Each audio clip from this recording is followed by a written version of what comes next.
Welcome to another edition of the RF Video Shoot interview series. And when I tried to figure out who we could sit down with next, I said, who out there is better than Kanyon? And I don't have an answer. So that's why we're here with you, Kanyon. Thanks for being here today with RF Video. And I guess my very first question to you would be how you got started in the wrestling business. Excuse me. When I was really young, my dad watched horse racing. And I grew up in New York City, in Sunnyside. I was 4 blocks from Sunnyside Gardens. And when I was about 6 years old, my dad watched horse racing on Channel 9, which is WR, in New York City. And that was 11:30 to 12. And then at 12, WWF came on. So I used to stay up to watch wrestling with him just to kind of bond with my dad at the age of 6. I think I was either 8 or 10. And he actually took me to Sunnyside Gardens, had to sneak me in because they were pretty strict back then. And I just fell in love with it from a very early age. So around 10 or 12 is when I said I wanted to do this. I mean, at that age, I said I'm gonna do this. And then when I went to see Hogan win the belt, right, January 23rd of '84. Right. And then a few months later, May 29th, I believe, in the Meadowlands, Flair came and wrestled Steamboat. So that was all back to back. So I used to say this, and then after I said it for a few times on interviews, I realized it's kind of taking a shot at Hulk, and I definitely didn't mean that. I have a lot of respect for Hulk. But I used to say in January is when I fully decided I'm going to do this. In May, when I saw Flair, I decided I want to be good at this. No, and that's not a shot at Flair. I mean, not a shot at Hulk. It just means as much as Hulk connected with that crowd, and obviously he tore up that fucking crowd, 20,000 strong in the Garden, a lot more than Flair and Steamboat did. It was a big storm that night. I think Flair and Steamboat in the Meadowlands only drew, I think, $6,000, maybe 9,000, but it wasn't a full house. But there was a big difference. Hulk came out in 6 minutes, beat the Sheik. It was all fucking energy, electricity. It was exciting. I literally ripped my shirt off. Sweatshirt. I would have been 14 at the time. So I ripped off my shirt, I had a sweatshirt, so I wore it at home. But I mean, I really got caught up in it. And when I went to see the Night of Champions with Flair and Steamboat in the Meadowlands, it's called the Night of Champions, and I think there were 7 title matches. Tully Blanchard was on it, the Road Warriors, Jimmy Valiant. Hollis Cullen was supposed to be on it, but I think he no showed. Jake the Snake was on it. I mean, it's an incredible card. I have it on video, handheld or something like that. I have it somewhere. It's boxed away because I can't sell it anymore because of legal reasons. But yeah, I've been looking for that forever, dude. 'Cause I think Craig Patrick, I think that was the guy's name. One of the guys who used to write for Apter, right, was at ringside. I remember taping it onto like a video disc. Huh. He had like a suitcase and you could see the video disc moving, and he was filming it. I thought directly onto that. Yeah. So I remember just thinking, well, this will come out on video, no big deal. Right. And then for years I've been looking for it. But I went with my uncle, my dad, my cousin John, and my best friend Tom Clark. And we were full throw ringside for Flair Steamboat, dude. And my uncle was shitting on wrestling the whole fucking night. How can you watch this? This is so phony. And, man, dude, I saw fucking Jake Blade. I saw the fucking Blade. It was kind of overwhelming to be that close. First time I sat that close. And it was, when you were that close, some of it was exposed, obviously. And but I'll tell you what, man, when my uncle sat there and watched Flair Steamboat, I think they did 29 minutes. And at the end, he looked at me and goes, now I understand why you like this. Yeah. He goes, I understand. Just because of what Flair... And that's when that was the whole... I tried to shorten the story when I said that's when I decided I want to be good. It wasn't so much I decided I want to be better athletically than Hulk, but I wanted to be able to do that. What Flair and Steamboat did to my uncle, I want to be able to do that for people. Right. Never got to do it, but... that's... from that point on, and I'll tell you, at the age of 14, that was really when I decided. At 10 or 12, I said I wanted to do it. At 14, I started saying, I'm going to do this. And I did remember that. When I was 14, people would always ask us about that age. I mean, going into high school, what do you want to do for a living? And I always remember my friends saying, I want to be a hockey player, I want to be a football player, I want to be a cop or whatever. And I never said I want to be. I always said, I'm going to be a wrestler. And it was just a mindset. It was like, I would not accept anything else, period. I mean, one way or the other, I was going to do this. Whether for a living or I was going to, spend 40 years on the fucking indies. One way or the other, I was going to do this.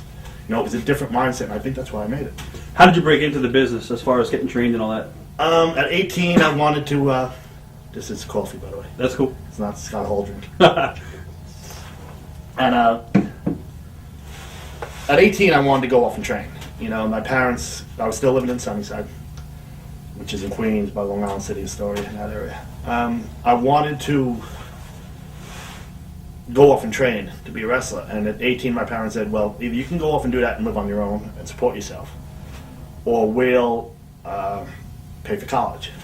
And my best friend was a year older than me. He's actually only 3 months older, but I was born in January, he was born in November, so he was a year ahead of me in school. He'd already gone to University of Buffalo for his freshman year. So I was like, well, if they're going to pay for college, I might as well go hang with my best friend for 4 years. You know, I just wasn't ready to live on my own and pursue the wrestling thing. I mean, I would have tried to pursue the wrestling thing, but I think it would have been hard, you know, at 18.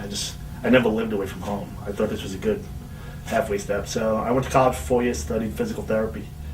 Graduated in 92, but your senior year of physical therapy, you got to do internships. Right. 3 6-week internships. I did one at NYU in Manhattan at the Rusk Institute. And while I was there, right before Christmas, because I did it from January, you know, into February. When I came home from Christmas from school, my cousin called me and said that it's going to ruin the Christmas gift, but he's buying me a bunch of autographed pictures from WBAB, I think it was, Right. on Long Island. John Orezzi, I think, was doing a show. And he was going to buy it from there, and since my cousin ordered it from him, he said, well, why don't you come down Sunday and pick it up? Cactus Jack and Missy Hyatt was going to be on the air. You can meet them. So my cousin said, well, can I invite my cousin? So when we went there, you know, to meet Cactus and Missy and, you know, John Orezzi and shit, there was a kid that was sitting in the lobby too waiting. And he introduced himself, and I recognized the name, and he was either being sued or he was suing Herb Abrams. So I knew the story because I'd been getting the sheets for a while. So me and him just started talking about Herb Abrams and wrestling in general, and my cousin's nuts. My cousin's legitimately nuts. He's about 2 or 3 years older than I am. He just retired from the cops. But he wanted to put a wrestling ring in his backyard. Huh. So he would have been 21 at the time. He was going to buy a wrestling ring and put it in his backyard. So we asked this kid, where's there a ring?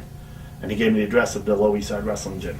That was run by Pete McKay, Gonzalez, and Bobby Bold Eagle, Ishmael Harena. And it was down by the FDR, by the, I think the Manhattan Bridge.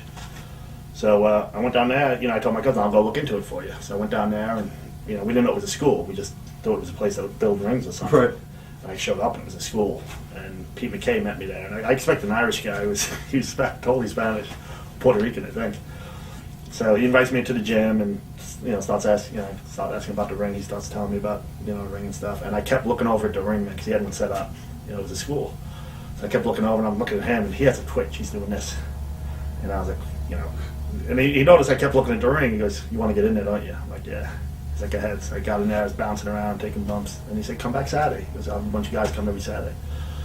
So I came back Saturday and immediately put me in there with guys. And, you know, I'd already been wrestling in the backyard with my friends and my cousin and at a youth center in Sunnyside. Every Monday and Friday, they had this, you know, this Catholic youth center. Right. I used to go there, set up the mats, and just wrestle.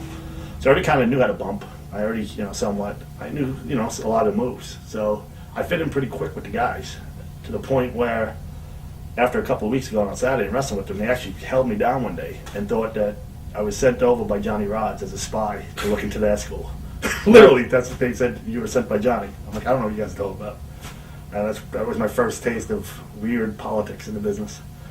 And I said, no, I just love the business. So, you know, I ended up training there for a few months. Had my first match in April of '92 in Levittown, Long Island. Allen Trees Junior High School, Levittown, Long Island. As far as the training goes, were you ever discouraged at all, or did you pretty much said you took to it right away? So Yeah, but the Power Twins were there. One. I used to go every day. right. I used to do my. I kind of hid this from my parents because, you know, after they paid all that money for college, I don't think they wanted me to wrestle. Yeah, did they ever pressure you as far as you know? I never told them I was doing this. Okay. And I never told them I was definitely going to wrestle. After that 18-year-old thing, I could tell they weren't into it. Right. When I said I wanted to do it when I was 18. So when I found the school, I hid it from them. And I told them I was going to the library after my internship every day. So I did the internship from 9 to 5. And I told them I was at the library all night, studying for my final thing, whatever the hell it was. Because you have to give a speech at the end. Right. Kind of in front of all the friggin' NYU friggin' teachers and shit. It was horrifying. So I hid it from my mom and dad. And like I said, I was going there. You asked me about anything dissuading me. Pete was great. Pete passed away a while ago. When I was in OVW after my knee injury, Pete passed away. But Pete was great. Bobby Bold Eagle, who's still, he just recontacted me on Facebook, actually. He's still around. I think he's in a band now, but he was phenomenal. He actually wrestled a few matches as Black Tiger. Right. Especially locally. I don't think he ever did it, but he used to fight Mark Rocco a lot. He wrestled Mark Rocco over in England. I think Rocco was the original Black Tiger. So, I think Bobby claims, and I believe him, that when Black Tiger came over here and wrestled in '83 or '84, that it wasn't really Mark Rocco. It was Bobby under the mask. And he had one match in the Garden. I was there for it. I remember seeing it, and it was phenomenal. And I go back and look at the tape. It looked a lot like Bobby, so I kind of believe it. Who the hell knows? You watch a lot of tapes from Japan too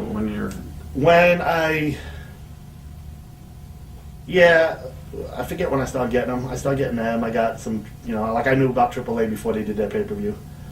So I got all my friends to watch that because I knew it was going to be pretty good. Yeah, I had one of the biggest tapes. I had over 1,000 tapes at one point, and I had a landlord in Atlanta, threw them all out.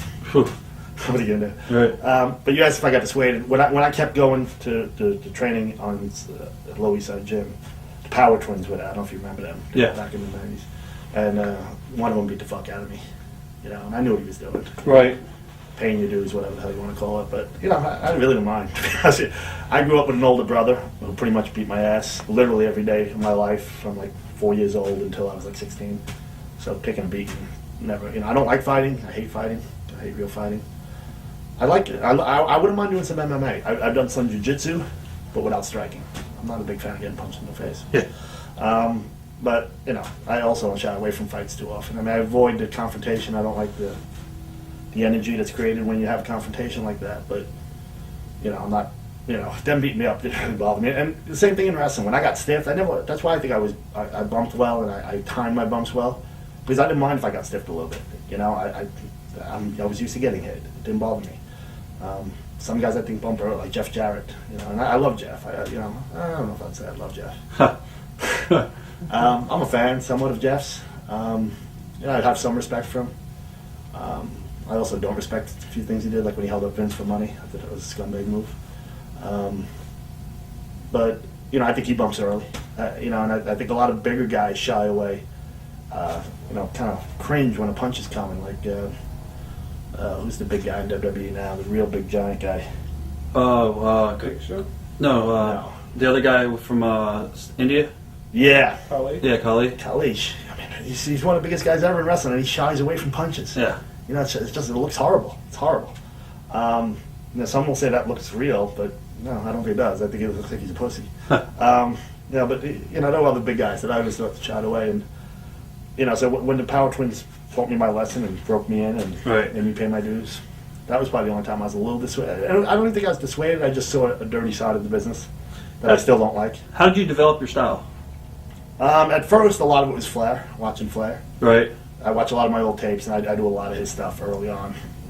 Even when I'm a babyface, at times I catch myself. I always went for the figure four. I use that in a lot of my matches, and I'd catch myself, almost grab the ropes and try to catch. If I was a babyface, catch myself and stop myself from doing it. But Flair and Piper were my two big influences growing up, man.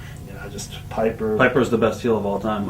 I mean, he's my favorite. And it's funny because they're both such great talkers. Yeah. That's probably what, as a kid, attracted me. Because I guess that made them stand out. I remember 11:35 every Saturday morning. We'd get ready just for Piper's Pit. That's the only reason I watched the TV. I have one of the most unbelievable Flair and Piper tapes. Piper back from that. I just got a VCL when Piper showed up in WWE. So, dude, if they mentioned him in commentary, I put it on the tape. Right. Same thing with Flair when he was there in '91. If they mentioned him, it got put on this tape. But I got lucky. In '84, I had a friend that worked lighting for New York Union, New York, Pennsylvania. And he did a lot of TV tapings back in '83, '84. And he knew I was a Piper fan. He stole me one of the original Piper's Pit posters, and I still have it. That's awesome. I actually have it in the car for this convention. I should have brought it up. That's pretty cool. That's actually awesome. Because my thinking is there might not be another one of them. They may have never saved that stuff. I may have the only original Piper's Pit poster. That's pretty cool. It's awesome, dude. What about Billy Kidman? When was the first time you met Billy? Right out of college, I went down to South Carolina. I wrestled down there in '92. Trained at Mooley School.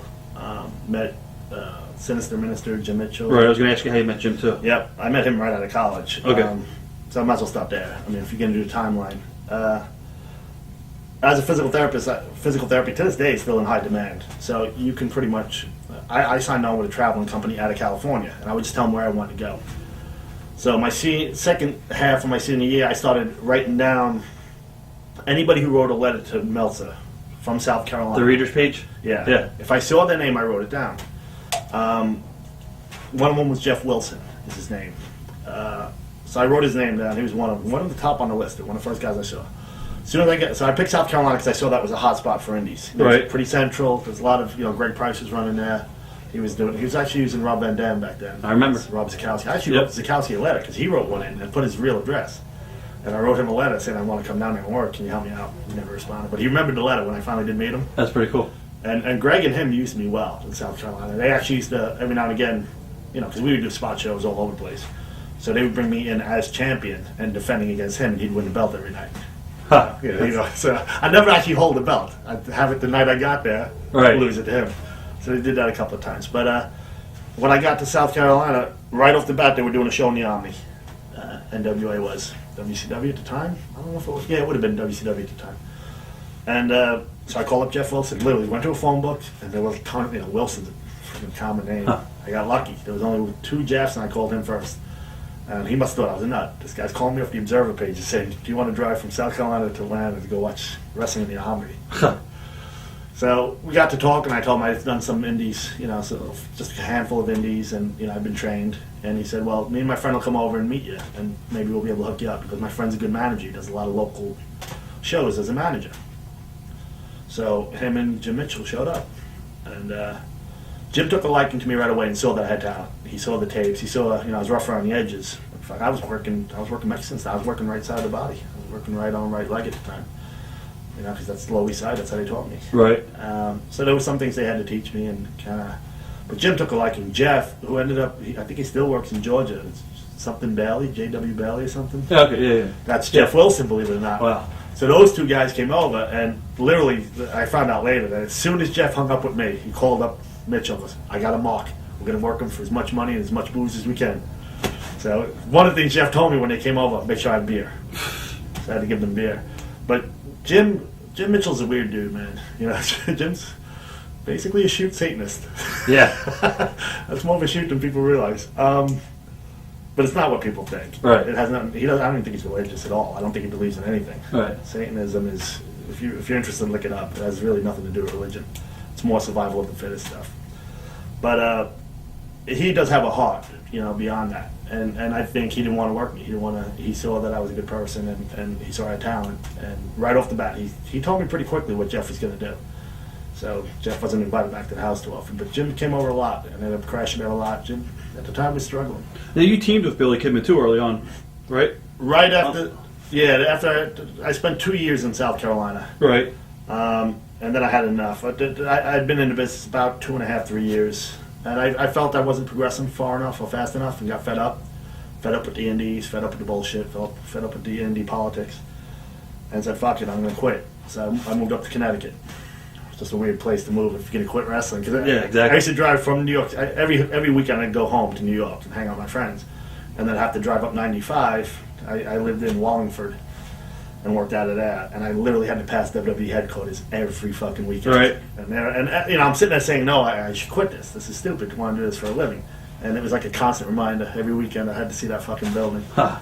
So, after 3 months in Connecticut, I'm like, I got to get back in. So I ended up moving to Pennsylvania just because I hated my job in Connecticut. So I said, I want to stay in the Northeast. Well, I'll start doing Northeast Indies.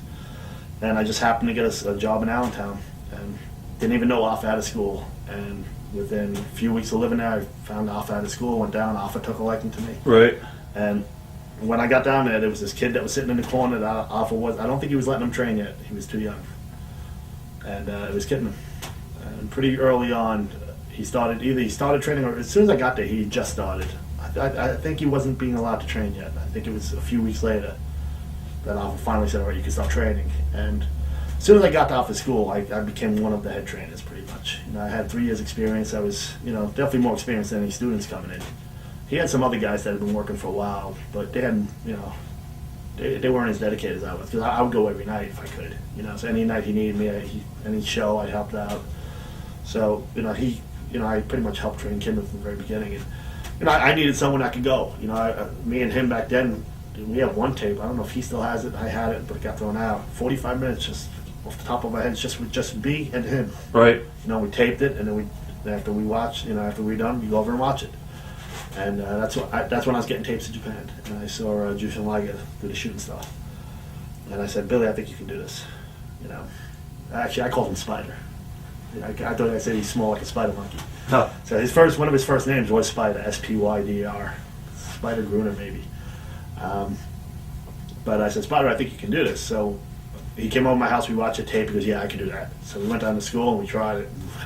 I think he still has film of both of us tried it, dude. The just absolutely killing myself. Every time, straight down. Crash pads and all? Yeah, we had I don't think it was a full-fledged one though. I think it was like a half-ass one. Right. So I remember it was killing me every time. And he was nailing it almost right off the bat. And then I had a memory of when I first started going down to the Lower East Side gym. I think Bigelow was doing the moonsault, but not too many people were doing it. I'm like, you know what, I can do that move. So I started practicing it down at the Lower East Side. And some guy came in on Saturday, some guy who'd been around for a while. I think he'd been working 6 or 7 years. And I kept hitting it on either nothing or I'd lay it out like a broom. So I'd make sure the timing and the positioning was right. And he goes, fuck the broom. And he laid down. I'm like, dude, no way I'm fucking doing this with you laying there. He goes, you're going to have to do it sooner or later. All right. So, after that, and I don't even remember the guy's name, but I remember just thinking, wow, that was really nice for him to do that, So right away, man, I said, do a few more on the pad, and I'm laying down, dude. All right. So he was scared too, but he pretty much hit it right. That is one of the scariest movies to lay down for. Oh yeah. Oh my god, it's just the spin is so odd, and he's so close to the ropes. You're afraid for him, you're afraid for yourself. It's a horrible move to lay that for, but he pretty much hit it right off the bat. How did you get into the WWF as a jab guy early on? Yeah, a few people know I did that. Alpha had to deal with them. Right, he was just sent to town up there? Yeah, so, that's what WWE was really doing, mostly Northeast Indies. They had started Raw. I forget, when did they start Raw? Probably 93, 94? Yeah. Because Billy Firehawk passed away within a year or so ago, I think. Yeah. He was one of my first opponents in Lower East Side Wrestling Gym. And he kind of got a connection pretty early on with Raw, where he was kind of helping bring some guys in. So right off the bat, I called him back in 93 and said, dude, we'd be able to, I went up there. He never got me into the Manhattan Center. But then by 95, when I was working for, Alpha, he'd get me any Northeast TV taping. And my first one, back then they did mostly high school gyms. They weren't doing big buildings, at least for the TV tapings. And my first one, we were in this huge room, man. The dressing room might have been the high school gym. And then, they had another little arena next to it. Because it's just this huge room where everybody's just kind of laid around, sprawl, big stars and everybody just sitting there kind of getting dressed and had their own corner or whatever. It's a really big room. Not as big as a basketball court, but close. And first opponent was Diesel. And they told me straight up, man, they said, Diesel had just done a job on a pay-per-view, I think. And they said, he just lost, so he has to look strong. And they now told me, we're putting a strap on him. They said, so he's got to look good. We're going to put the strap on him. So he has to look strong against you. I don't give a fuck. Right, exactly. I'm on TV. I don't care. So I go out there, and Sean was his manager. And I do the deal with Diesel. And afterwards, man, I go back in and trying to be humble and stuff. And, man, Diesel did me right, dude. He walks in, and Alpha is on the far side of where Diesel walked in. And instead of Diesel Kevin going over to Alpha and saying, he did a good job, he screams, Alpha, you brought over a good one. And he definitely did it intentionally, Right. And him and Sean and Kid, 123 Kid, they all took a liking to me right off the bat. I was going to ask you, is there anybody in the locker room you connected with? Yeah, those guys right off the bat. To the point where, I got Tony Greer, I think, liked me too, because I played rugby in college, and I told him that once. And, he's from Australia, and he liked rugby and stuff. So, and he was the guy that was in charge of putting, the job guys with the stars. So, I noticed he started putting me with guys that could go. He put me out there with Owen Hart, which I love Owen. He was funny, but he gave me the stiffest drop kick of my entire life, dude. He did the missile drop kick off the top. And it literally, man, almost knocked me out in the chest. Right. And shoot made me do a backflip. I didn't do but I landed real high on my head and ended up on my belly from it. But as a shoot, man, I didn't expect that. Quang? Right. Quang? Yeah. Put me out there. That guy could go, man. He's not really remembered, but man, that guy can go. They put me out there with him. Then they would critique me, and they said, you're not showing enough personality. So I said, all right. So the next time I went to, I think, Poughkeepsie, and I had a lot of friends come up from New York. So I went to Tony. I said, Tony, and I never asked for anybody because I just didn't think it was our job to ask for someone. But with my friends, I wanted a good match, so I asked for Kid. So I knew Kid liked me, and I just loved his style. I always liked Kid. So he put me out there with the Kid, and man, poor Kid, man. They were fucking with him or something. He showed up late that day, though, so they were really fucking with him. And the one thing, he let me do the moonsault. And you didn't let me hit, I didn't even ask to hit it. But I asked if I can miss it. And I was like, I know it's one of the moves you do, so I understand if you don't want me to do it. I was like, but not everyone would let me. He goes, oh, I don't give a fuck. He goes, yeah. He goes, we'll do a deal where you miss it, and then I'll get up and I'll hit it. So he was cool about that Billy gun, and his guy, and Billy and Bart, they let me do the moonsault too. Everyone else said no. But those guys are cool. But yeah, definitely Kid, Sean, and Nash. Those guys really. But it was the one thing that was frustrating because the Hardys were there at the exact same time, and me and Kidman, were, they always brought Kidman too, but they never used him ever. To the point once where Scott was really hurt. Scott Hall's shoulder was hurt. They put him out there with one of these big fat job guys. I was like, how the fuck? And I was right there. He's telling Patterson, how the fuck am I going to put him up in the razor's edge? Look at this fat fuck. Right in front of the guy. I'm like, holy shit. He goes, you guys bring this fucking kid here, and he's pointing to Kidman. He goes, you bring this motherfucker here every fucking TV, and you never use him, and he's good. Let me work with him. And Pat had him come in and said, take off your shirt, which, we all knew about Pat at that point. Right. I looked at Kidman, he looked at me, I'm like, what you got to do, dude? But Pat just wanted to see how he looked without a shirt on for TV, and he went, So Scott goes, I'll tell you what, I'm going to go out there, I'm going to let this fat fuck beat the fuck out of me, I'm going to hit him with one punch and pin him. Right. Because he was pissed. He wanted to work with Kidman. He Wow. wanted someone to do this. But I think he ended up sitting the guy in the corner and then getting behind him and doing that. Were any of the guys in WWE ever stiff with you besides Owen? Fucking Bob. Right after the 1, 2, 3 Kid match, early in that match, Kid had me do a thing where, not Sean Waltman. I'm sure most people buy this and know that. But we did a thing where he would go for the tackle. Right off the bat, we locked up. He went for the tackle. Boom. But he took the bump. And then we did another thing. I left, and I hit him with a tackle, and I would fucking start flexing, tried to show personality. Right. And they liked that. So when I got to the back, they're like, finally, so that's what you gotta do, man. It's a good personality, good heel personality. They said, keep doing it. So my next guy was Bob Holly. So Bob was giving me a shitload of offense, believe it or not. And Bob was just getting in. He was doing the Sparky Plug gimmick, and he was not happy, I don't think, with that. But he was, he was doing what he could to get over. So all I'm thinking is personality. So we did an opening spot, and then he was going to give me offense for 4 minutes, I think, which was weird back then. So, and then at the very end, I think he was going to let me miss the moonsault too. And then he was going to do his comeback, boom, boom, boom. Right. His finishing back then, he was doing the Macho Man elbow, top rope elbow. So right off the bat, we do our opening spot, and finally I was going to cut him off, body slam him, and then that's when my offense would start. Well, as soon as I body slam him, I'm like, all right, personality. So I act like I'm driving. With him right down there. And dude, I look down and I see in his face. He's like, motherfucker. And he rolls away. I'm like, oh, fuck. So he gets up in the car. I know it's coming to kick. So come in, kick, boom. Yes. He said, come out for a close. Like, shoots me and I come out, dude, I do it, man. That fucking thing. I know it's coming, but I was like, I gotta, piss them off. I gotta take it. I put my dude, I had a saw to it literally for fucking 3 weeks. Yeah, for a clothesline, man. And he beat the fight. That fucking elbow was so fucking stiff, dude. Oh, brutal. But and he did that fucking thing too with the Caponelli or whatever his name was. Tough enough, Matt. Yeah. Dude, I understand the aspect of paying your dues, and the Tough Enough kids, man, they got a good break, all of them, man. That's a good fucking lucky break they got. But man, there's ways to become a millionaire. You can work your ass off and earn $1 million, or you get lucky and hit the lottery. And I don't get mad at people who hit the lottery. Those fucking Tough Enough kids hit the lottery. For Bob to treat Matt the way he did, man, I just think it was wrong. I think it put a black mark on the business. I think it looked bad for a lot of people who were watching for the first time. And I just, I understand it's a tough business. It ain't chess, and fuck it. If you work a little snug, dude, I work snug. I don't give a fuck. Right. I'd rather work snug because it looks more real. Because I think back to fucking Night of Champions and being fourth row, and I hated seeing the space between the punch. So work snug. I don't give a fuck. But what he did to Matt was wrong. A lot of people said that. Not wrong.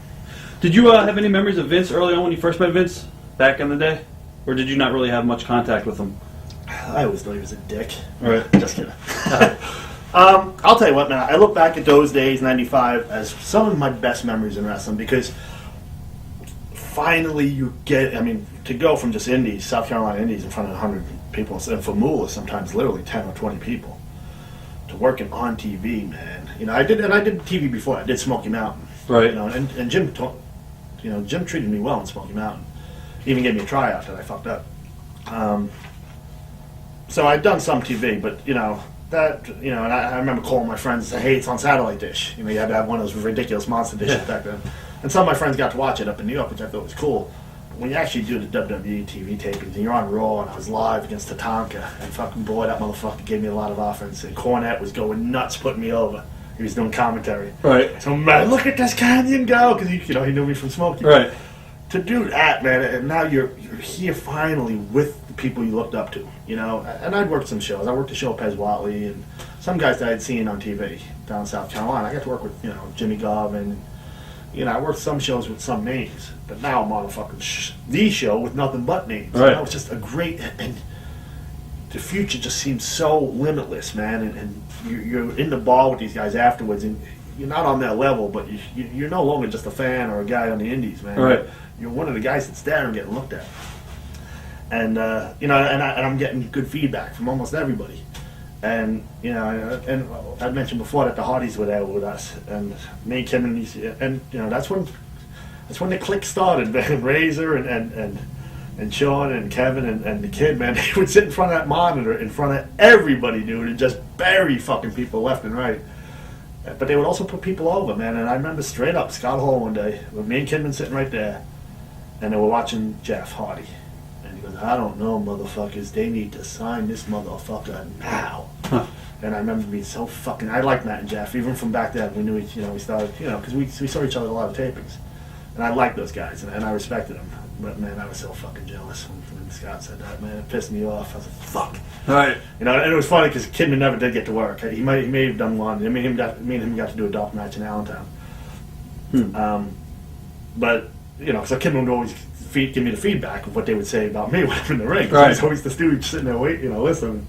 And they would always get to me too, but they never said nothing like that. They never said, sign Kanyon now. So. You talked earlier about training with Moolah. Now, I think you're the only guy in the camp, right? No. There's other guys, okay. Yeah, there was hardly any women. Oh, okay. Yeah. Memories of some of the girls over there, like I think Diamond Lil was her name. Who's that? Diamond Lil is the midget, and she called her. What the hell did she? My damn midget. Right. Where's my damn midget? But Diamond Lil lived there. Okay. Diamond Lil lived there, and May lived in the house with Moolah, and the garage was the school, and she lived on Moolah Drive, which South Carolina, Columbia loved her, and they had a. You turned onto Moolah Drive, and there was this winding road, and it went to this big property with 2 lakes, and she had a bunch of trailers. And I think a lot of the indie guys who would come and train also rented out a trailer from her. Gotcha. Any good stories from that camp? Oh. When I first got there, now that was right at, when I wrestled in the Northeast, I wrestled barefoot because I didn't have boots yet. Right. And then I went and bought shoot wrestling boots, like collegiate wrestling boots. So when I got down to South Carolina, Jim Mitchell told me straight up, we got to work this bitch. I said, you can't tell her you've just been working for fucking 3 months or 5 months. However, you've been working for 3 years. So he sets up the appointment. I'm going to go down and meet her. Well, as we're getting ready to do it, like a week early, he goes, he wanted to see my gear. And I didn't have wrestling boots. He goes, motherfucker, we can't tell her you've been working for 3 years and you don't have boots. So I had to do this fast order, and like the day I was going down, I had a fucking meter. These fucking boots come.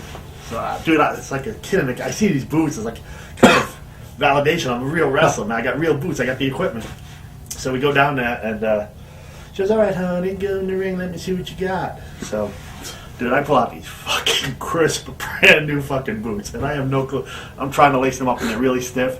Just, honey, how old are those boots? I'm like, 3 years.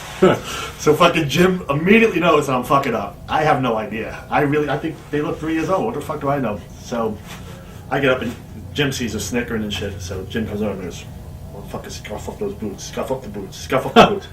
So, dude, I get up and I start walking across the floor. Because he goes, the bottoms of them, he goes, they're like fucking the sun shining in my eyes. So I get up and it's out, thank God, it's outdoors. It's like her... parking lot? Yeah, a little driveway parking lot. So I get up and I start going across the floor. I went, shh, shh, shh, shh. And I look back at her and she just does this. But she had a smile. Right. She had a sense of humor about it at least. She got me a couple of bookings. I ended up moving to Florence about a year later, in '93. And WWE Florence, South Carolina just opened a new arena. WWE's their first event. So she got me a booking with that, a tryout with one of her guys.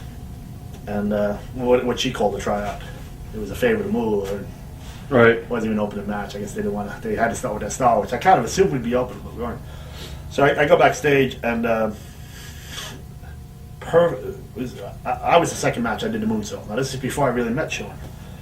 As soon as I come to the back, Perfect's there, and he's like, "You fucked up, dude." I had no idea Perfect's a river at this point.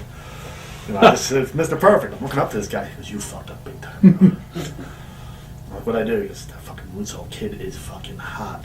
1, 2, 3 kid is pissed. Go apologize." So I'm scared shitless, you know. And I really think this is my fucking tryout. Little did I know. I mean, I don't think they fucking the agents watched it. So I go into the dressing room, kids getting dressed. I'm like, was Sean in on it too or no? No. Okay. So I'm like, Sean, I'm really sorry. He's like, what the fuck you doing about? Like, you know, Kurt told me you watched the current and you were real pissed. He goes, I don't give a fuck. He goes, he's ribbing you, dude. He goes, let's rib him back. He goes, let's start screaming, throwing shit around in here. So Sharon, he goes, like, when? He goes, now. I goes, what the fuck, dude? So fucking, I'm like, dude, I don't know any better. How the fuck am I supposed to know? I'm feeding into it now. And he's like, and he's telling me, come on, yeah. He starts throwing stuff, making noise. People fucking come running in and meet him. Like, at this point, have to be pulled apart. That's so but we're working everybody else. Right. Like an idiot, dude. Like, I get so caught up in it. I start screaming shit like, man, I don't have Wade Keller putting me over every weekend. That ain't how I'm getting my job. Right. I'm like shooting on Sean, and I can tell he's really fucking getting mad because I'm a dumbass. Oh man, fucking. I think, yeah. At the end of the night, Sean told Perk, because I wait, of course, like Mark. I wait for the whole show, of course, and then even after everybody's leaving, I want to be the last out of the building, whatever. So I was getting in my car, and Perfect goes, "You motherfucker!" I was put my shit in the car. He goes, "You motherfucker! You'll never get a rib over on me again." Right. And that was the end of it. Were you nervous you were going to get heat from the office because you're fighting with one of their stars at all, or no? Because I knew, I thought Sean would expose it right away. Right. Like we didn't even really work it out. It was more of a just do it, and we started doing it. I didn't know how it was going. I didn't know what the payoff was. Right. I didn't know if people would come in, and then they'd come in, and he kept like doing it. So then, right. But then afterwards, I was like, I wonder if Sean really got mad because I started kind of shooting on him about the torch putting him over every week. Yeah. So I probably fucked that up. Who the fuck knows? What about Memphis? You worked down there for a little bit, right? Yeah, and when I was doing the TV tapings, Jarrett was up in WB, and I went to him and said, "Dude, I was like, I'm 25 now. This would have been 95. Like, I'm 25. I've been doing therapy for 3 years. It's time the shit will get off the pot." Right. I was like, "Do you have any stroke in Memphis? Can you get me down there?" So he gave me the number of the guy and said he would call him. Never did, but he did give me the number. Right. Randy Hales, I believe his name was. Okay. And I called Randy and said, "Here's the deal, dude. I'm up in Pennsylvania. I just talked to Jeff. He said I could come down there." He's like, "All right." And this was probably, I'm going to guess, March. I said, I'm going to give my job 2 months' notice. I'll come. I was like, well, I asked him when he could use me. He said, "Come down in May." I was like, "All right, I'm going to give my job now, 2 months' notice. I'm going to tell him I'm done in May." So I did that, and then, I called him once between then. He said everything was cool, and then literally moved everything out of my apartment, put everything in my car. This other guy in Alpha School, J.S. Storm, me and him actually won the NEW tag belts from Osborne and someone else. Glenn Osborne? Yeah, Glenn Osborne and someone else. We beat them for the NEW tag belts. So me and him were going to do it, and I knew Memphis was a gimmick territory. So right. I was doing ECW at the time. Paul. I remember you were down there doing the Rangers gimmick, right? Yeah, so I started doing the hockey gimmick because the Rangers. I was going to ask you about that. Yeah, the Rangers just won the cup, so that's kind of how I came. And I figured Philadelphia Rangers, it's easy. So and Paul was cool with me doing it; he didn't give a fuck. So and I got there just. It was still Eastern when I started with it. And I was there the night Shane did the deal, and it became Extreme. I was actually there that night. Here's a weird story. I was there. And I brought Kidman. I remember. And Kidman brought his cousin, who was about 10 years old at the time, right. Mikey Batts, who ended up making it in TNA. But he was there that night too. I brought him backstage. He was only 10. Yeah. So that was a wild night, man. That was awesome. So, but Paul was cool. I mean, I think Paul saw something in me. Todd Gordon was the one who really took care of me, though. Like Paul didn't always want to pay me. Like they would tell me to show up at even house shows. Right. And then no one would ever bring up money, and then Todd would come over to me and say, "Man, did Paul tell you to come?" I'm like, "Yeah." He's like, "Well, he said he doesn't want to pay you." I'm like, "Well, whatever. I'm not gonna do, bitch." Right. But Todd always paid me no matter what, even if it was just $100 or whatever. I don't really remember what it was. So Todd always treated me well, and Paul was good to me, but I still didn't really fully get to business. I don't think. Like, he wanted me and Stevie Richards and somebody else to go out there, and I forget who we were working, but he wanted us to miss a spot. Or blow a spot, I think is what he said. Right. And at the time, a blown spot, I really didn't know what he meant, man. So I think I did something as stupid, just as... he wanted to look like we fucked up. Like, you fucked up. Right. I thought he meant something like, I go for a moonsault and the guy misses. That's the blown spot. So I didn't fully understand the business. So, and I don't think Stevie did either, because... He was into yeah. Yeah, we both kind of kept missing things, and the payoff was 911 coming out and choke slamming us. Right. But it was going to be after we fucked up. Right. Now, I don't think it was an ego thing where I don't want people to think I really blew a spot. But maybe there was part of that in there. I don't really remember. Because I remember both of us looking at each other like, when is he going to send him out? Like, but I guess we didn't blow a spot bad enough yet. Right. Paulie was waiting for us to blow a spot. We were just missing spots. And I think I kind of got confused on that. So I don't think I fully understood the business. So I can understand why Paulie didn't really go with me at that point. Is that pretty much when I was going to ask you, whose idea was it for you not to come back, or you just kind of left it? I was doing the hockey game. There was no talk of a contract or anything. Right. And even when I left, it wasn't like I wasn't working consistently enough for him where I had to get permission to leave. I don't think. I know you just did TV. Maybe I was supposed to. I mean, like I said, I didn't fully get the business yet. But I talked to Jarrett, and the time was right for I figured, and when Randy was going to bring me in and use me, I was going to be a player. I was going to be on the road full time. ECW was still, remember, all he was really doing was Sunday pretty TVs. much a monthly, Yeah. He would do a Saturday night big show, basically quote unquote pay-per-view type show, and then that Sunday afternoon would be the TV taping. Right. So it wasn't like being on the road. Any good road stories from Memphis? Memphis was, I don't know if there's a good road story. I'll tell you who. I'll tell you. The day before I was going to go down there, I called up Randy again. I said, "All right, dude, tomorrow's the date. I'm driving down." He goes, "Oh, we don't have a spot." Now JS Storm backed out last minute. The final week, JS Storm backed out, and I didn't want to go down by myself. Right. And to Kidman's credit, man, that motherfucker said, "Yep, I'll go," just like that. And we got the hockey gimmick together. We're going to go down and do a hockey gimmick together. So we ended up going down there, and when I called Randy the day before, he said, "We don't have a spot for you." So I called up Kidman and I told Randy, I was like, "Well, dude, I already quit my job. I already got my car packed.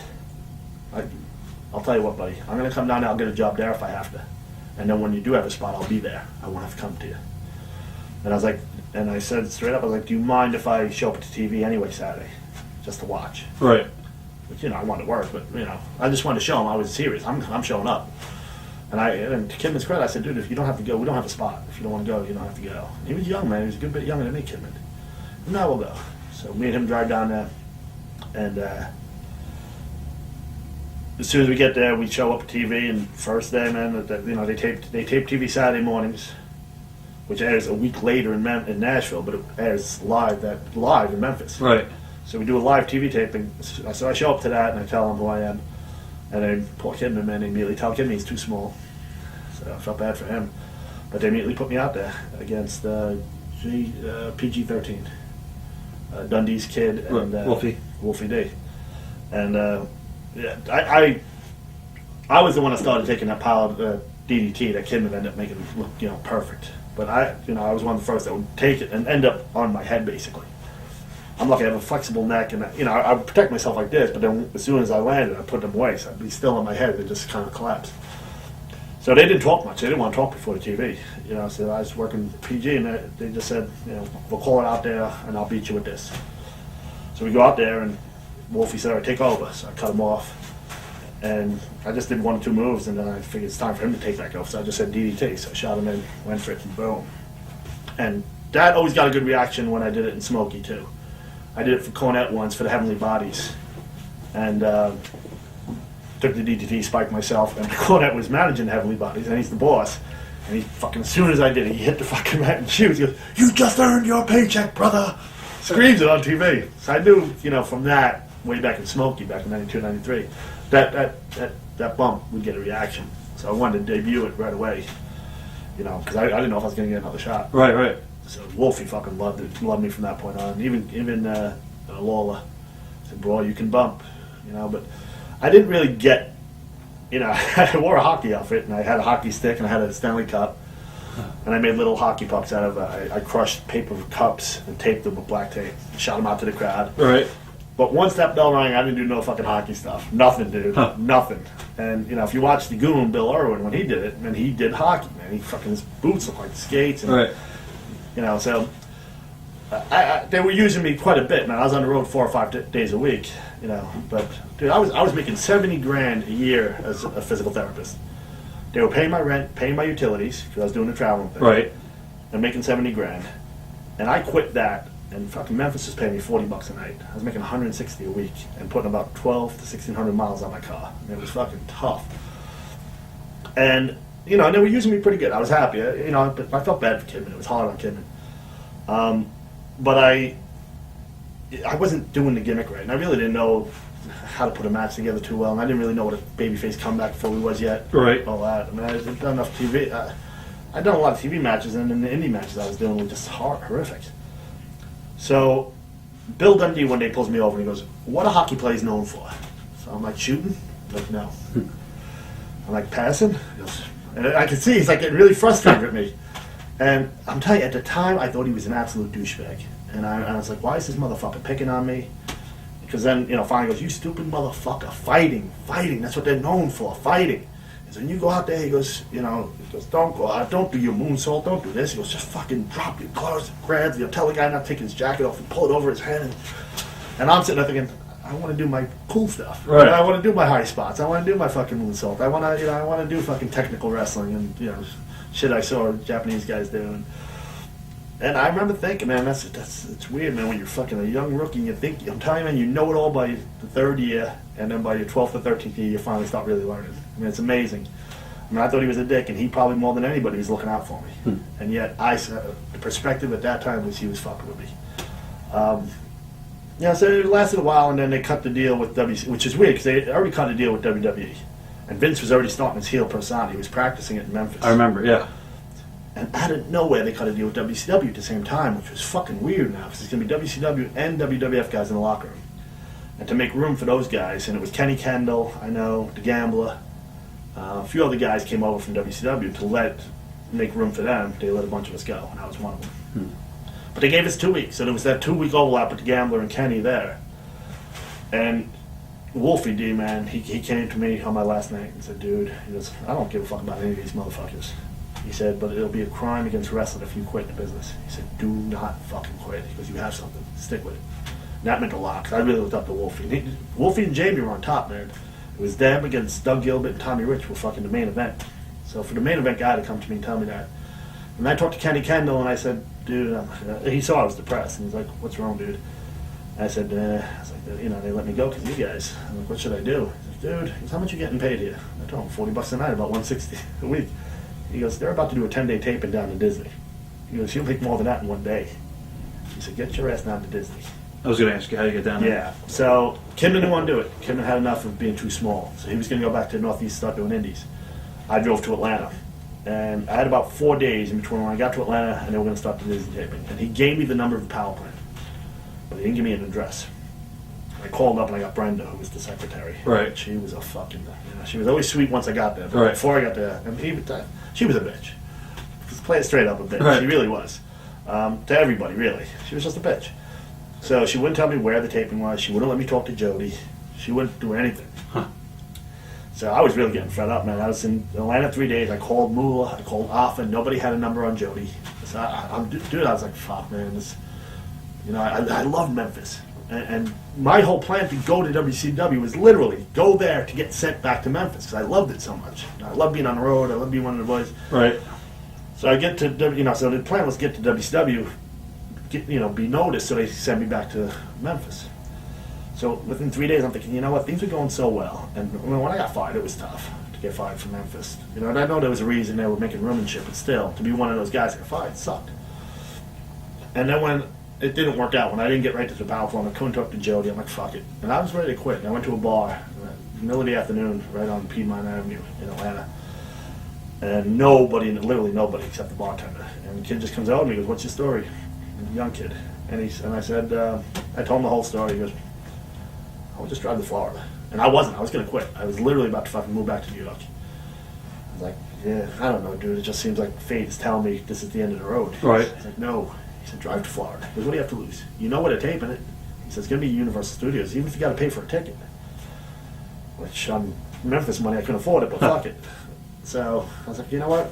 I have nothing to lose. And it was my last shot. So I drive down to fucking Florida, go into Universal Studios, bring my bag, bring my gear, which everybody else is just on the bus. They bus you in. And then they bus you right out. They don't let you stay in the park. So I got this huge bag. People look at me like I'm nuts. So I watched the first taping. That's actually when Austin got hurt. It's when Austin blew out his tricep, I think, Right. on this taping. So I watched the first show, and then they make everybody leave the arena, the soundstage. And I immediately go down to the railing. And I see Doug Dillinger, and that's another dick. Oh, I hate him too. Douchebag. Yeah, total. So, dude, I'm sitting there at the railing, and I know Jody's name. That's all I know. Right. So I want to fucking say I want to go to Jody, and I see Doug, and I see him scouting me out, and he shakes his head, just a miserable fuck. Shakes his head, and says, "You motherfucker." And I see him walking to me. I'm like, "Oh fuck, this fucking prick's gonna throw me out." I used to man. have problems with him all the time in Philadelphia at the Civic Center. And out of nowhere, dude, I just see somebody standing over by the little entranceway for the wrestlers. And he's getting closer and closer. And I figured either he's going to throw me out or I got to get this lady's attention. And I think it ended up being Janie Engel. And at the time, I had no idea who she was. But now looking back, a few years later, like, I think that was Janie. I wish I would have asked her. And Janie Engel was Eric's secretary. Right. For those who don't know. And I think Terry Funk's sister-in-law, maybe. I don't know. She's related to Terry. That's how she got in the business. So I got her attention just as fuckface was getting to me. So he's standing there and he's like this, "You motherfucker, how dare you even talk to anybody?"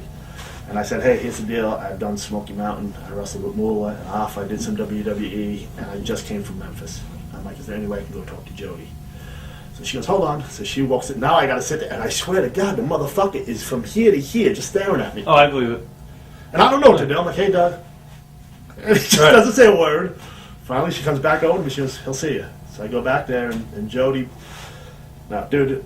Obviously, this is my fucking time. I know I'm not going to forget this. So Jody tells me, all right, this was early May tapings. He said, all right.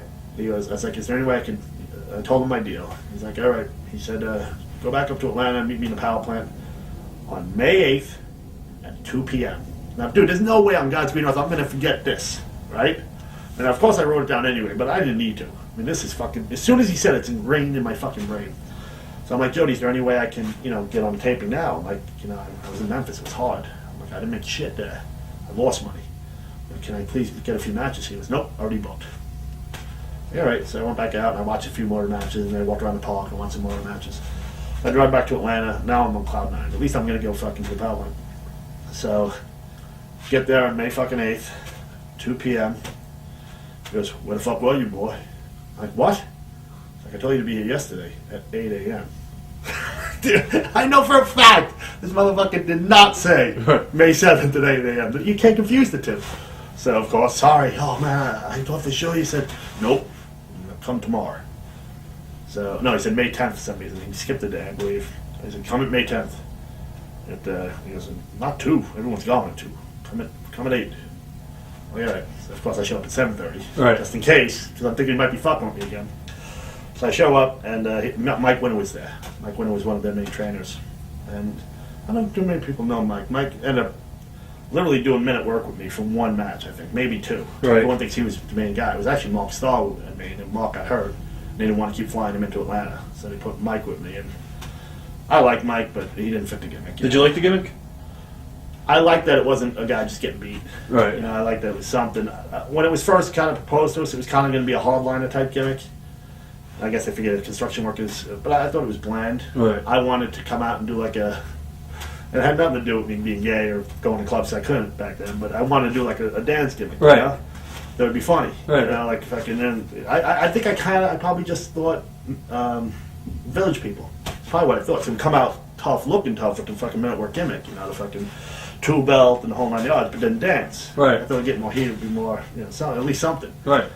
But Mark didn't want to do it, and they were kind of half-assed. Sullivan was half-assed about it, and Arn was half-assed about it. So we ended up just doing what we did. But I mean, it was better than, because people think I started as minute work. I did. I was doing jobs before minute work for WCW for a good few months at least, maybe 6 or 7 months. My first big show was the Bash at the beach, the one that was actually on the beach, and the main event that was before pay-per-view. They did the Sunday Night Slide main event. Right. And I wrestled Johnny B. Bad. That was my first big match, but I was Kanyon. I wasn't Men at Work. And I was Kanyon for a while. I even beat Disco as Kanyon before Men at Work.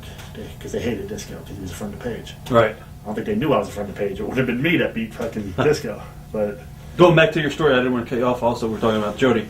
yeah, so I show up the next day, of course, 7:30. They don't show up till 8:30 or 9, whatever, but I don't give a fuck. So they bring me in, Mike Winter's there. And Mike had done, I know Mike used to do Pacific Northwest. I remember the name from up there, so I kind of knew who he was. And Jody just says, all right, go in there and do a 7-minute match and just listen to him. So I'm like, all right, I'll listen. So Mike called a real basic match. I, tried to get whatever I knew I could do that looked good, but I definitely didn't do the moonsault. I just listened, And literally after 7 minutes, Jody literally, Mike pins me. Jody looks, goes, turns around and walks to his office. Mike rolls out of the ring, goes into the other ring, starts training the other guys, and nobody says a word to me. Now it's 45 minutes, dude. Now I'm walking around the power plant looking at all the posters and all the cool shit. I'm like, holy fuck, this is, if you're an Elvis fan, this is like walking around Graceland by yourself. It's awesome. But I'm thinking, what the fuck just happened, man? Nobody said a word for 45 minutes. So finally, Mike Winter comes on and goes, Jody wants to see you. So I go in Jody's office, and Jody's a huge guy, big fucking guy, burly guy, and literally never looks up, dude. So I walk in, he literally goes, sit down, kid. So I sit down, and he's playing with something. He used to play electronic something. Right. Like in one of those old cribbage games or whatever. So he's like, kind of looks up, but not enough where I can really see him, and he grabs a piece of paper and a pen and just starts writing. I'm like, what the fuck is going on here? And he writes, literally like he's in the mafia, flips it over and slides it across the table. I'm like, so I look at it, and it just had 6 dates, like June 15th, 27th, July. He had 6 dates in June and July. He goes, can you make those dates, kid? I'm like, yep. He's like, show up. Didn't even say where they were, just dates. And then I was like, my main thing was I wanted to keep being in a school because I like coming up with new stuff. I like watch tapes and then try new stuff. I just need someone to work with, really. And so that was my big thing. I didn't want to be charged for school because I couldn't afford it at this point. So I said, I was like, Jody, can I ask you one more thing? He goes, go ahead. But just I was so scared of this guy. He's like, is there any way I could show up here to school and practice with the guys? I'm thinking he's just say, yeah, if you pay me $3,000. That's the first time he looks up and goes, that's the best thing you could have asked me, kid. Yeah, show up. And that was it. Never charged me. Cool. And right away, man, I just got to work, right off the bat, man. One of my first things, I went down there within a couple of weeks. I worked with Triple H was there. Paul Levesque was still there. Worked with him, Terry Taylor. Who was the guy in Techno Team 2000? The dark-haired guy.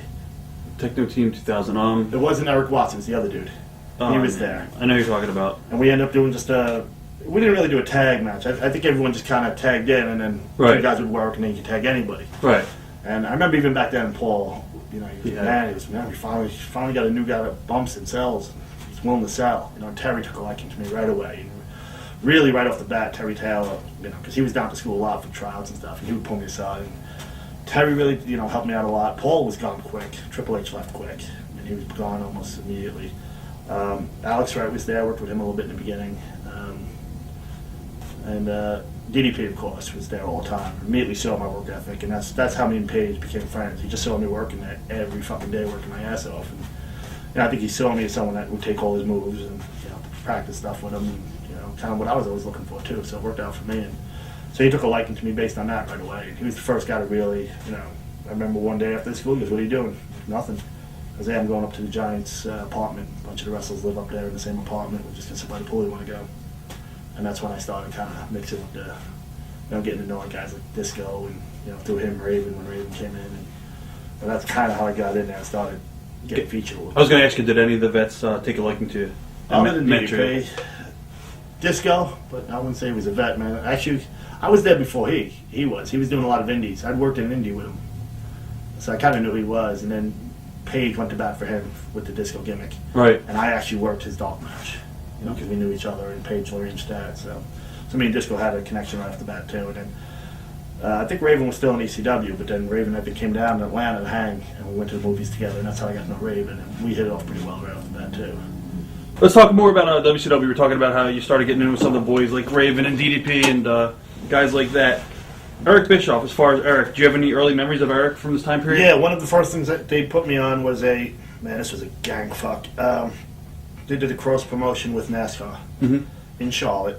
They set up a ring in the middle of Charlotte, and there was a race in Charlotte at the same time. So Saturday night was going to be live, but they knew there might be a weather problem because it was supposed to be rain.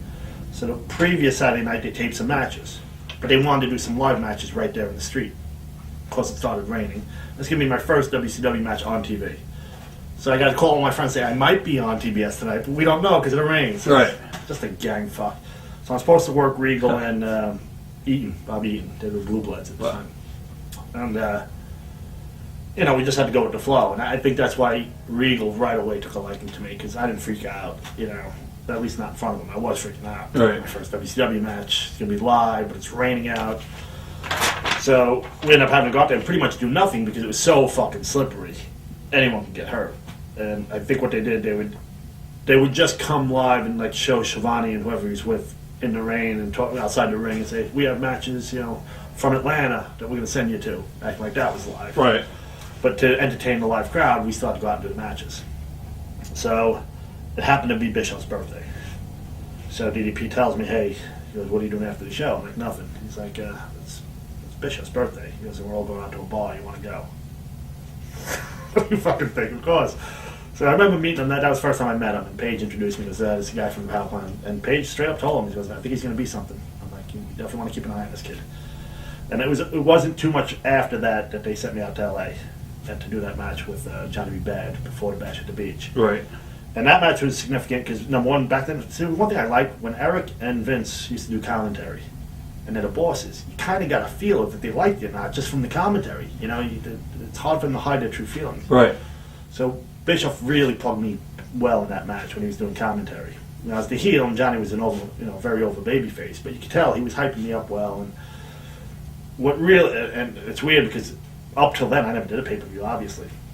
So for our regular TV tapings, I think we had to be there 2 hours in advance, maybe an hour only. So I thought the same thing for a pay-per-view. So I fly out to California. I got out there for a couple of days early. I was fucking around. I showed up an hour or two before the pay-per-view, and fucking they were freaking out. It was supposed to be there like 6 hours before the pay-per-view. Right. So I'm real late for my first big shot. So always a positive and negative. So Johnny, wanted to do something, and back then, not too many people were doing, especially on TV, were doing the Hurricane Rana off the top rope. He'd sit me up there and do it. He said, "Do you think you could take it?" Because back then it was kind of unique. I said, "Yeah, I can take that." So he did that, and it got a great reaction live in the crowd. And I remember being happy after the match, but of course having that mixed feeling of, oh fuck, but this is my big shot, and I was late, and Eric knows I was late. And I hadn't heard his commentary yet, but when I got the way they had it set up too, because it was really outdoors, on the beach. Right. The way they did it, they had a bunch of trucks and they parked them in a huge square. So it was a big area for the boys, and that was kind of sectioned off from everybody else. So I remember when I got back, and Johnny came over and hugged me and thanked me, and I could tell it was a good match. I just had a good feeling about it. But then, dude, Bobby Heenan's fucking dressing room, he had his own room and he fucking owned trailer. Literally, I see him come out and I see him doing this. He's looking around. And I have a feeling, man, and sure enough, man, as soon as he sees me, he goes, and runs right over to me, he goes, "You're going to be something in this business. You're going to be something." Turns around and went back into his trailer. And dude, I'm like, holy fuck, man, this is Bobby Heenan. I grew up in New York, so right. I was in the Garden all those times, with the Weasel suit. And, and all the WrestleManias and everything. To hear that from him, it was overwhelming, Literally cried. Literally, when he walked away, I fucking started weeping, man. It was really powerful for me. So it's upsetting because years later, Bobby, I think, buried me in his book. Buried me somewhere. Maybe on one of your fucking tapes. Who knows? But it's upsetting because, growing up, I loved the Horseman. I loved Piper. And I loved Heenan. He was one of the guys. He's awesome. Because I was a heel fan. I liked heels. And Bobby, of course, I loved him all those years in WWE. And to have that memory, and then after that, working with him for so long, and I thought we got along, and then, years later, after we, he never said nothing to me, and then to hear him bury me. And it came about this way, and I actually cleared it up with him at WrestleMania 20. I sat down and talked to him, because it bothered me so much, and I didn't confront him, I just explained my side of it, and told him that it really upset me, and that how much I respect him and love him and stuff. When I was doing the Who Bet and Kanyon thing, right? I first started doing that, and that was by luck. I was doing a Saturday night taping. And I hit a move, and you could tell when the cameras were on because the light came on. So I hit a move and I end up being right by the rope. And the guy that was standing on the floor with the camera, light pops on and I'm right there. And I got to do or say something. Right. I'm like an idiot if I don't do something. So I just went, "Oh, better than Kanyon." And then I literally was going to get up and I was like, "Nobody." And I didn't think much of it. So I finished my match, whatever. So when I got to the back, DDP walked in. He goes, "Where'd you come up with that who better than Kanyon thing?" I'm like, "It just happened." He's like, "You should keep doing that." And I thought it was just Paige with another one of his crazy fucking ideas. I'm like, I will, Paige. And I was never going to do it again. But then Perry Saturn came over. He goes, "You should keep doing that who better than Kanyon thing." He goes, "I think that'll stick." And I heard it from 2 people. So I'm like, at this point, people knew I was friends with Paige. So trying to get anything was hard. And even with Bischoff. See, Bischoff liked me and he gave me good opportunities. Work on movies and training celebrities and shit. But he wouldn't pay me much because he knew, I think anyway, I can't speak for him. But I never got car and hotel. By the end of WCW, everyone had it except for me and Disco. Literally, virtually everybody had car and hotels. Even guys coming out of Power Plant had it, except for me and Disco.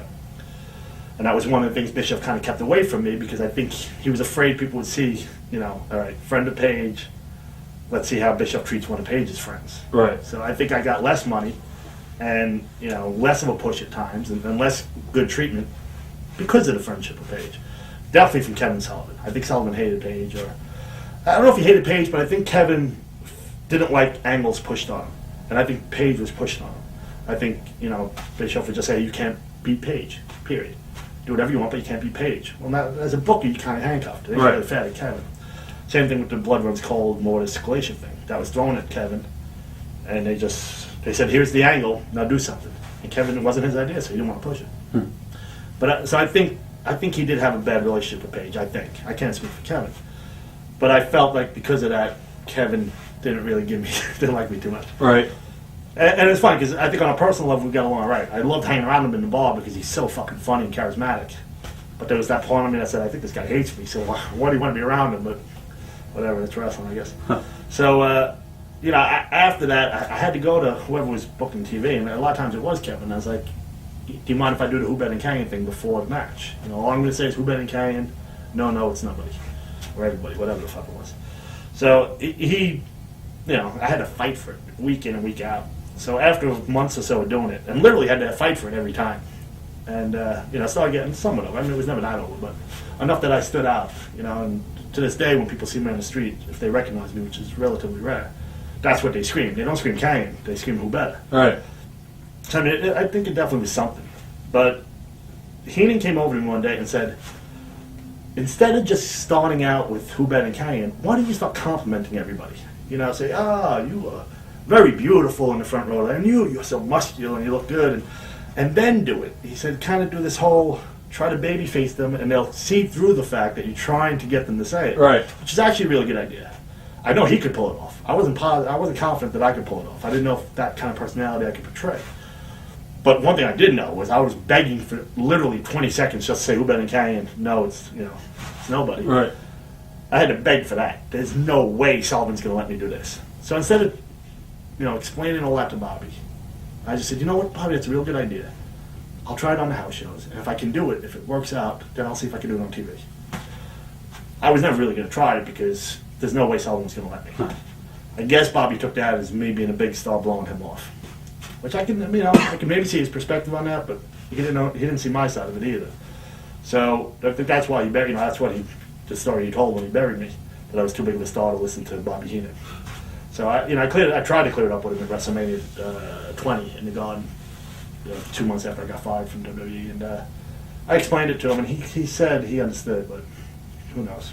Right. But it was one of the things that bothered me, in my career, especially now more than ever. I'm a straight shooter as far as when I do interviews. I'll fucking bury anybody that I don't like. I don't give a fuck, because I'm pretty positive I'll never work for Vince again. I'm pretty sure I'll never work for Jarrett. So, I'm not worried about burning bridges at this point. Right. But at that stage of the game, if Bobby had a problem with me, he was in a level, and I was at a level, he should have came to me. I think anyone really should. But him coming to me and telling me he had a problem with me because the way I handled that situation wasn't going to hurt him any. Right. For him to sit on it all those years and then bury me without hearing my side of the story, I just thought that was wrong. Now, you left WCW for a while. How did that end up happening? Oh, we might have to be more clear. I think it happened a couple of times. one main one that I know of, that I remember, I mean, dude, it's amazing to me how foggy my memory is on some of the timelines of some of the things that happened. One was when Paige took his, like, you know, was going to go find a smile or whatever. Right. I remember the promo. I remember he had beer. He goes, I like my Coronas with wine or whatever. And that's when he quit wrestling for a while. And that's when I started doing the Positively Kanyon. Whereas mimicking Paige and promoting his book with Positively Kanyon instead of Positively Paige. Right. That's when I was hitting the Diamond Cutter or Kanyon Cutter out of nowhere. Well, we were doing, and Paige liked that because Paige was off TV, but now there was this character kind of, you know, imitating him. You know, and I think the concept of the whole concept, it literally came up, and I don't know if Russo gets credit for this angle or not. I mean, it is one of the angles that when I do talk to fans, it's the one they liked and one they remember. They really did like this. Russo was actually away at this point, and it was actually Disco Inferno and Ed Ferrara writing TV, and they're the ones that had me do those random Kanyon cutters everywhere. And the first one was just kind of, I think it was just going to be that week, but it got a good reaction live. They got good feedback from it, so they started making, you know, that's when this angle started building on itself. And they were writing good stuff for it. You know, the Kanyon cutters on people outside, and, Right. you know, during commercials and you name it. And they was talking me like doing it literally like at Atlanta Hawk games to the Hawk, you know, the mascot. I mean, they were going to really try to go far with it. Russo came back in the middle of me doing it. And the funny thing is, we played the beginning of Paige's music as my entrance music. So every now and again, like after one of my matches, they'd hit my music, and people would stand and look into the aisle thinking Paige is coming out because it was his music. Right. But it was really just my music. You know, I stole his music too. So we could tell people really wanted Paige to come and get me. But Paige and Russo were really butting heads, and there was a chance Paige was never going to come back. In the beginning, there was always that talk to Paige. You know, Paige thought he'd come back. So he didn't mind me doing his character and imitating him and doing this, specifically this. Diamond cutter sign, but then hitting the diamond cutter. He liked it because it was, you know, and we even had plans that had his book and, you know, the whole 9 yards. I mean, it was a way to promote him without him even having to be there. He loved it. But then there was talk that he might not come back, and Russo wanted me to keep doing it. And I told him, I said, Vinny, I'm like, this angle's fine. I'm like, but now Paige is a friend of mine, number one. Number two, he's done a lot for me. And whether I'm getting treated better or poorly because of my relationship with Paige doesn't matter. He's gone out of his way to help me. He specifically has asked me to stop doing the diamond cutter side and stop hitting the diamond cutter because he doesn't know if he's going to come back because you two won't fucking sit down and talk because you two fucking can't get your shit together. You know, now I'm put in a weird position between you, between my boss, or Booker, whatever the fuck he is, Right. and one of my best friends in the business. I'm like, you guys have both put me in a bad spot, but bottom line is I'll fucking quit wrestling if I got to fuck over a friend. Like, he's telling me to stop doing this and stop doing diamond cutter. I don't care what you tell me to do. I ain't fucking doing it. Like, you need to fucking man up and sit down with the guy and figure out if he's coming back or not. And if he's not coming back, then we gotta stop doing it. Plain and simple. You can't keep teasing these fucking people. You see their reaction. They want him to come out and get me. I was like, you can't keep feeding this fucking angle if we know he's never coming back. We gotta drop it. So he kind of agreed, but at that point I got sent home and Right. punished, I guess, for speaking my mind. It actually kind of, I think, again, timelines are weird. I think that's when my dad had his heart trouble anyway. And I lost both grandparents within 2 months on my dad's side, and he had heart trouble. So it happened at a time where it worked out that I was able to go home, and you know. But anytime I got sent home, or you know, just it's not even a matter of sending home. You had to find out every week if you were booked, and they even at the end they had a deal where you called up a phone number and they listed all the names that had to be at TV. So they never said you're going to be home for 3 months or 2 months or a week. They didn't tell you anything. Every week we had to check. So it wasn't like you can even go on a vacation or plan anything. Right. I just had to every week call. Right off the bat, I did tell him after like 2 weeks, and I kind of realized I was getting punished. Then I did call Vinny and, you know, left a message and said, hey, my dad's having heart trouble. He's in the hospital, and, you know, I'm willing and ready to come back whenever you guys want me, but just if you can, let me know so, you know, I can deal with my dad's health issues. So that was one of them. There was also the issue when Benoit and those guys left, Malenko, Benoit. There was a lot of controversy at that time, and a lot of us weren't happy. That's when they brought in that Bill Bush guy. Right.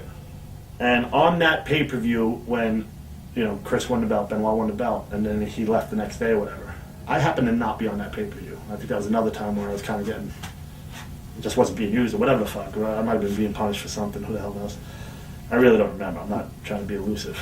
Right. I have no memory of what the fuck was going on. But if I was at that pay-per-view, there was a lot of talk. I remember the meeting that Bischoff had when he kind of called out Raven and Raven left. After that fucking meeting, there was a line at the phone literally a line at the phone of people calling to see if there was a spot for us up in New York or ECW. I mean, it was, when Bischoff made that thing, and Bischoff did say, whoever wants to leave can.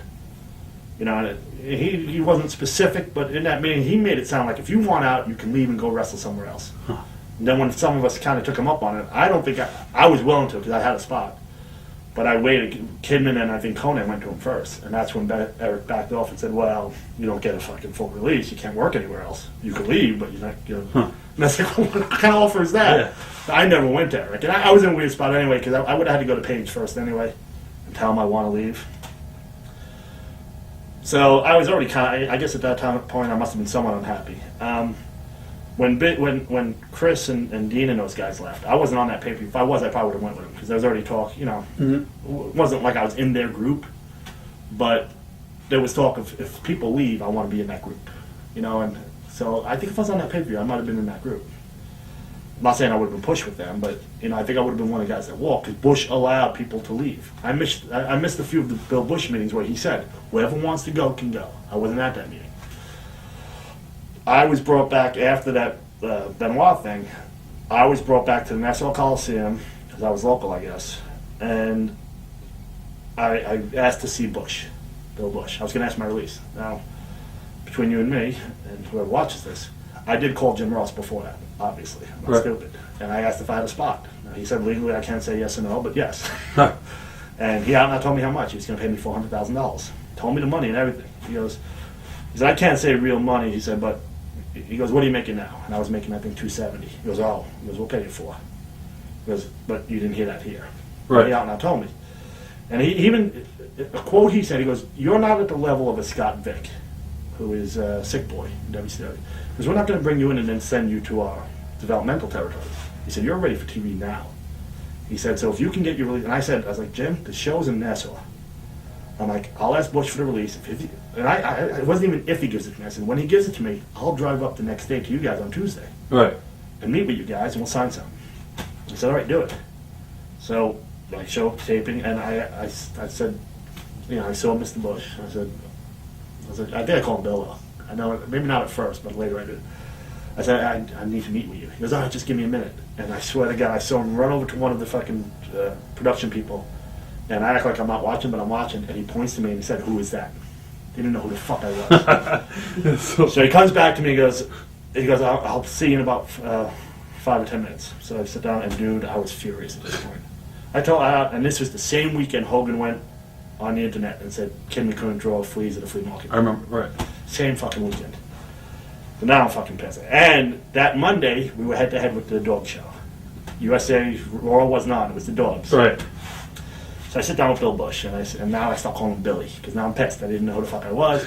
I'm like, here are the problems with this fucking company. Number one, you're the boss. You don't know who the fuck I am. Right. That's problem number one. I'm like, number two, you got the fucking head honcho of the company, fucking Hulk Hogan, running around fucking telling, who's supposed to be the leader of the ship. And the ship's going down, and the leader of the ship is saying, it's this guy's fault. He sucks. That's not a leader. I said, that's one of your fucking problems right there. I said, and then I said, Billy, and I kept calling him Billy. I'm like, mark my words, Billy. I said, the fucking dogs are going to beat us tonight. The dogs are going to fucking beat us because you guys don't know what the fuck you're doing.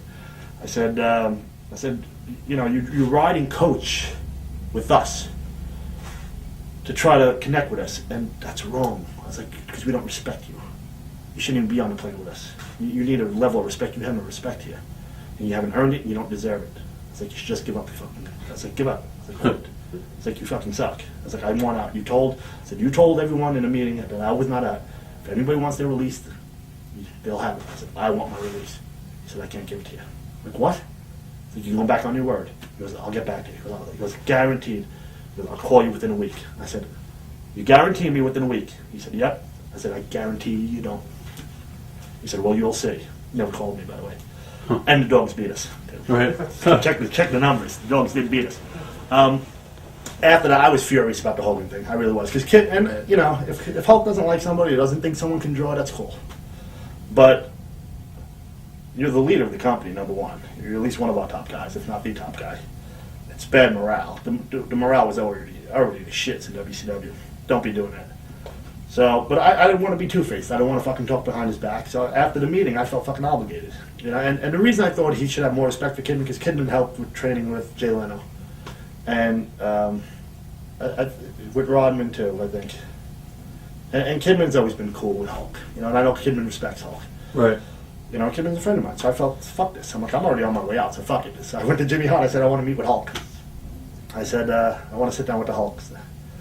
So Jimmy goes into Hulk's fucking dressing room, comes out and goes, Hulk will see you. So I'm like, cool. So I go in there. I think Knobs was in there. I'm not sure who was in there, but Hulk told whoever was in there to get the fuck out.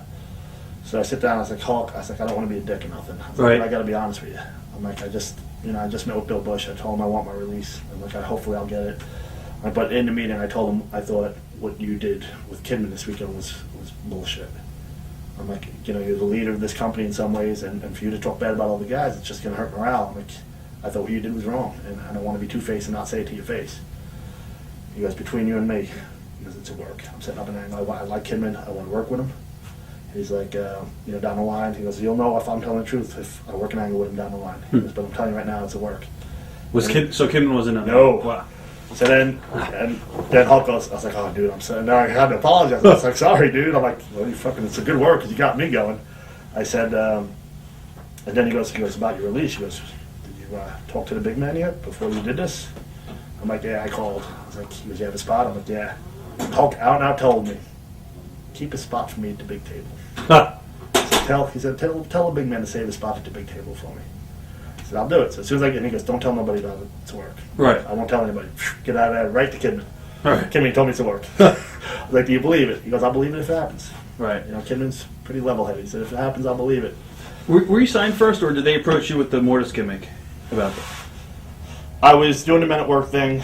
They were talking about the Mortis gimmick. Did you like the gimmick? The Mortis gimmick? When it was first pitched to me, it was going to be huge, man. Bischoff met with Andre Freitas, who owns AFX Studios, who created every character, all 4 characters. It was his concept.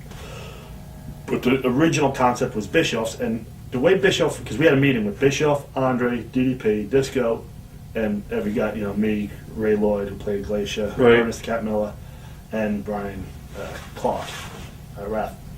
We all sat down with Bischoff. And he said, I looked around, and I looked at marketing and everything. He said, the things that are over, the Power Rangers, Mortal Kombat, before that, Teenage Mutant Ninja Turtles. He said, I noticed a trend of martial arts being popular and characters, over-the-top characters. He goes, so I want to do that in wrestling, but I want it to look different, be different. He's like, it's going to be this whole huge thing. And he out loud told us, he goes, this is going to be the biggest thing in wrestling. He goes, that's my vision for this. Marketing.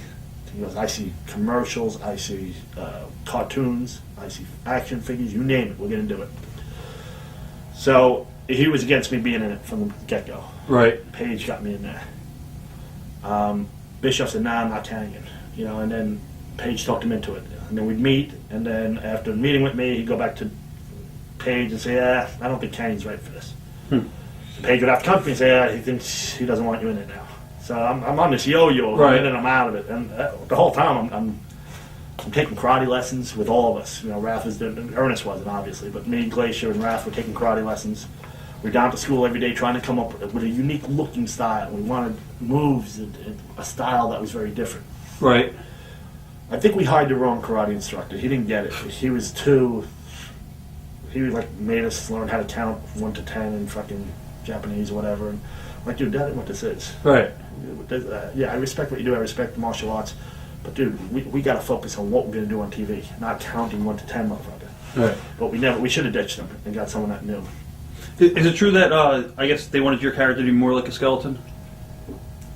They wanted me to be a snake. Right.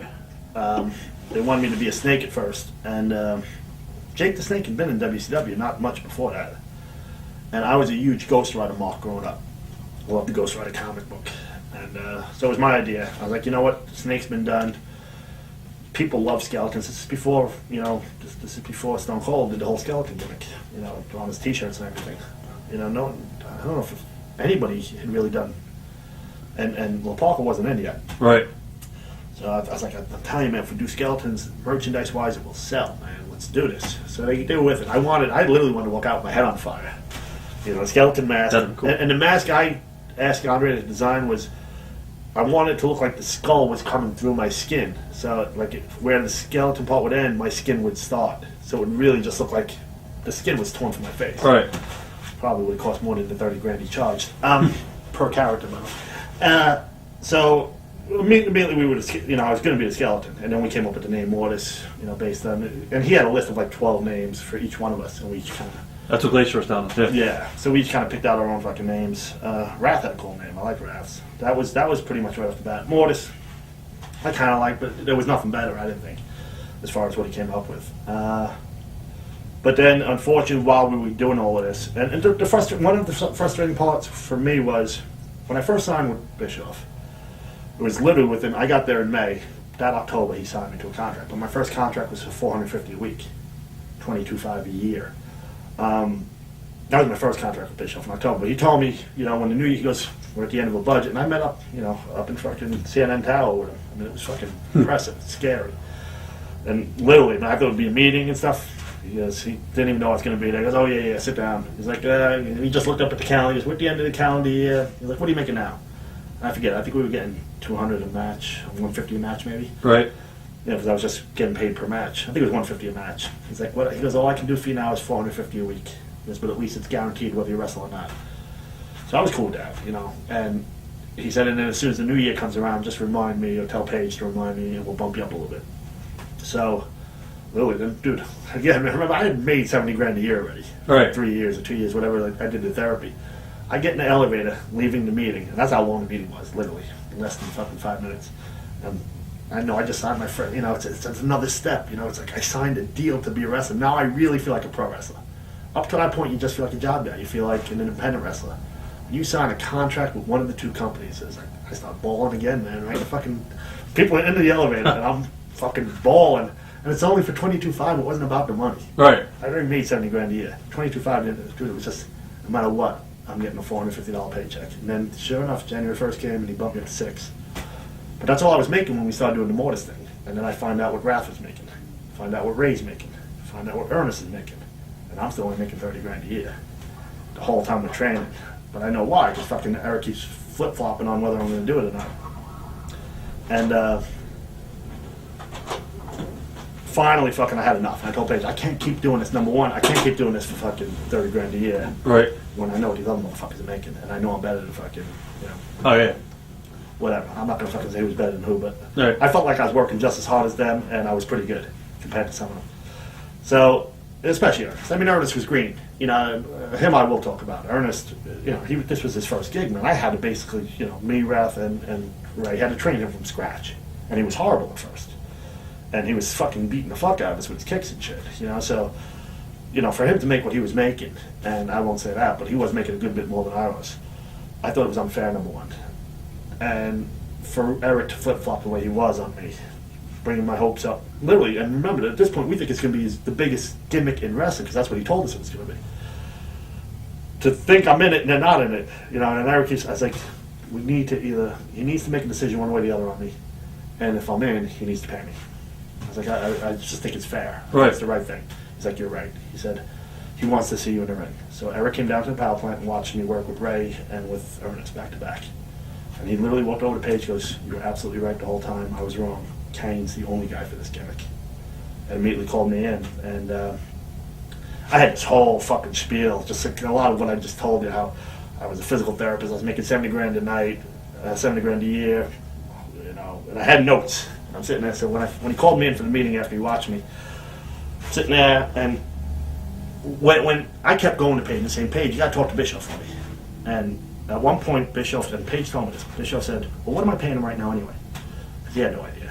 So Paige told me, paying him $30,000 a year, paying him $600 a week. He goes, well, you know what you should do? Go back to the Kanyon and tell him that $30,000 a year for doing nothing isn't fucking bad. So Paige comes back and tells me that.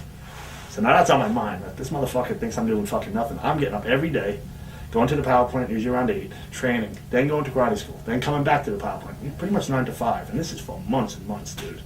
And learning karate and the whole 9 yards. And training Ernest from scratch, who's making a shitload more than me. Wrath, who's making a shitload more than me. Ray, who fucking never did it, hasn't worked for WCW before, making a shitload more than me. So I'm like, this is just wrong.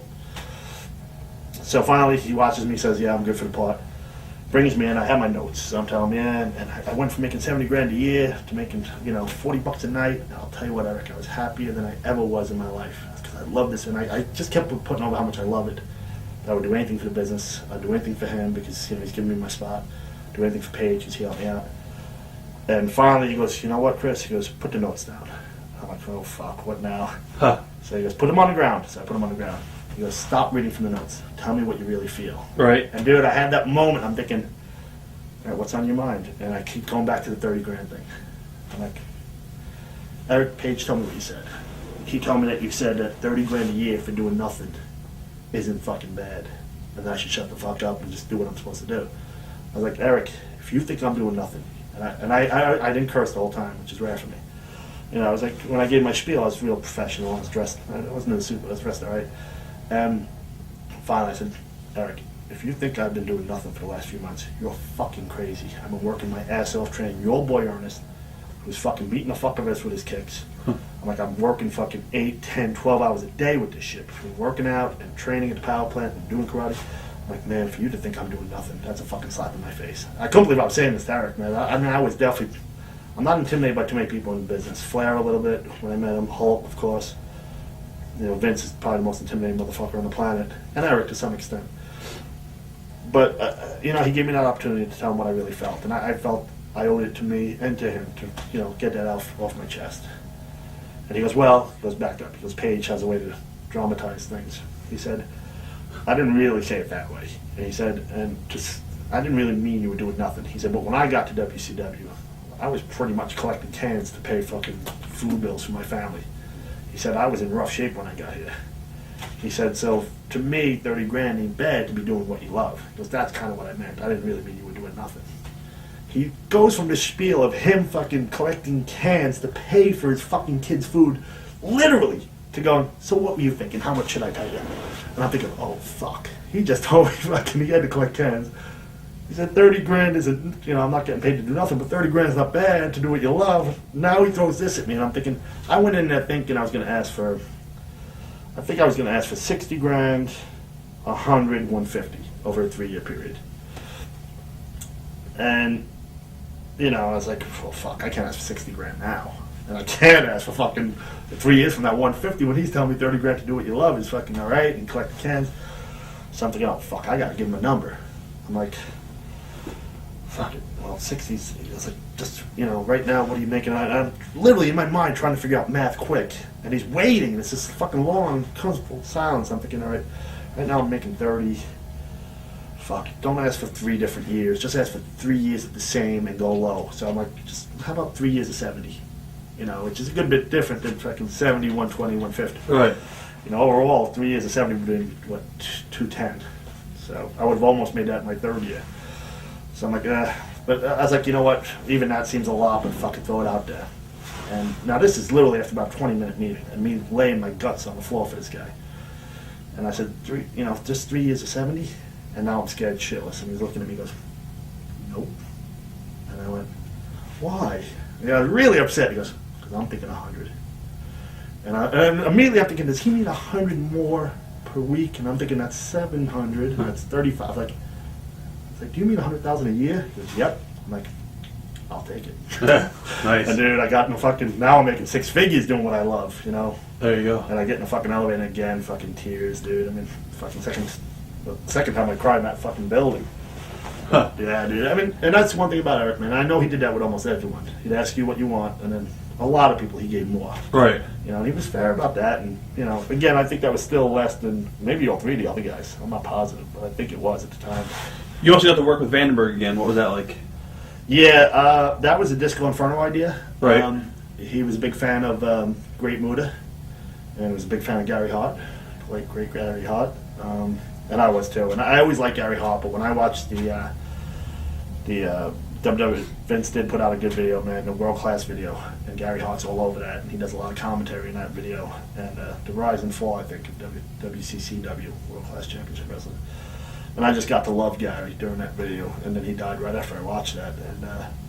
And, Disco was a huge fan of Muda and Gary Hart, and thought that the Mortis character should kind of be based somewhat on the Muda character. Right. And he figured, that Vandenberg would be a good fit to kind of do what Gary Hart did with Muda. So that's how that came about. And to give that call to Jim and tell him, hey, there's a good chance we can bring you in. It's like we need a tape and stuff, but I think we're going to get you in here. And again, everything was through Paige. You know, it was usually an idea of mine or Disco's or someone else. But then we'd go through Paige, and Paige would get it to Eric and back to us. Same thing with Kidman. Kidman, the whole time I was in WCW, never once called and asked for a job. We did talk on the phone, but never asked for me to get him in there. Right. And then I heard the rumors of them bringing in Ray and Rey Mysterio. And I went to Terry, and I said, Terry, I'm like, it's great. I love Ray. Ray, you know, he's fucking awesome. But who are you going to have him work with? He goes, you're right. I'm like, I think I know somebody. So he goes, well, you know who to go to. So I went to Paige. I showed him the tape of the shooting star. And, you know, just some stuff Kidman could do. And Paige said, tell him to come down here. So I called up Kidman. He came down, did a tryout. It happened to be on a Friday. Wrestled in front of Paige. Then he, you know, and fucking Terry never saw the shooting star, I don't think. If he did, he didn't see anyone do it live. So and on Fridays, every other Friday, I think we got paid every 2 weeks there. Either every Friday, every 2 Fridays. People would come to the power plant to get their check instead of having to wait to get it mailed out. And if you didn't pick it up, then it got mailed out. So tons of people came to get their check that day, and every single guy that came, Kim, do it again. So fucking Kim literally probably did 20 or 30 shooting stars that day. His fucking knee was all busted up. But, you know, Paige called up Bischoff, said, yeah, watch him, he's good. And on Paige's word, Bischoff said, hire him. But I got to, Kidman went home before that. And I think on Saturday I got to call Kidman and said, they're going to hire you, bro. So, cool. Back down within a week. One other thing about the Blood Runs Cold thing that few people know, we actually pitched to get Van Damme in on it. We thought Van Damme would be a better character for Glacier. I mean, Ray was still going to be involved, but we thought coming out of the gate we needed somebody that was going to really shine. I don't know if Ray even knew this, but me and Disco went to Paige and said, we need Van Damme for this. Van Damme needs to be Glacier. Keep Ray in the gimmick, but we need something different. Rob can do it. And I'm pretty sure they called Rob, and Rob turned him down, man. Right. I don't know if you know that or if he's ever, you know, I don't know. I didn't even know that. Yeah, I don't know if he's ever let it out. And I don't know if he knew that the gimmick was that. You know, I don't think they explained everything. I think they just wanted to bring him in, and he told them no. You know, he had been there in 90...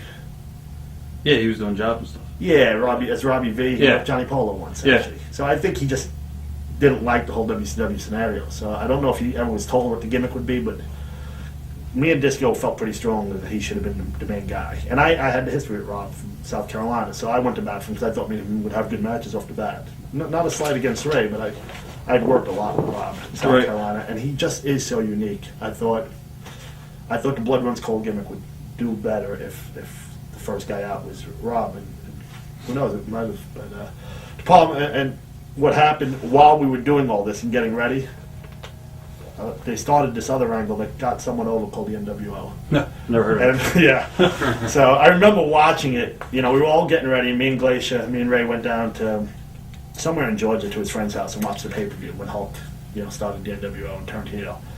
And literally, dude, I don't know if Ray remembers this, but literally as it happened, I looked at him and goes, there goes our push. I think he talked about that in our interview. Yeah, we both knew it too. We were like, fuck. Did you like working with Ray, too? Loved it.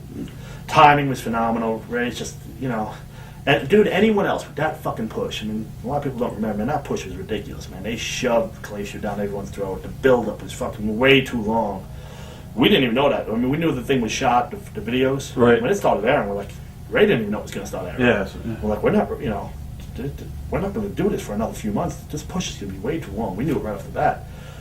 And, you know, it went on, but anyone else with that push, I think the boys would have fucking hated him. Because remember, they didn't know who he was either. He'd been around for a long time doing local indies in Georgia. And he had a good reputation in the Georgia indie scene. But man, if it was anyone else, and they came in with that push, everybody would have fucking hated him. But Ray is just such a nice guy that people fucking said, all right, it ain't getting over, but, you know, at least, you know, Ray's a good guy. And, you know, at least someone who's getting that kind of push is a good guy. You know, so...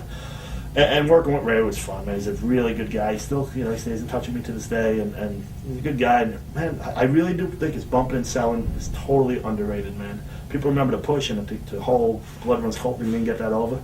You go back and watch those early matches, and Ray's bumping and selling is fucking phenomenal, man. Really good.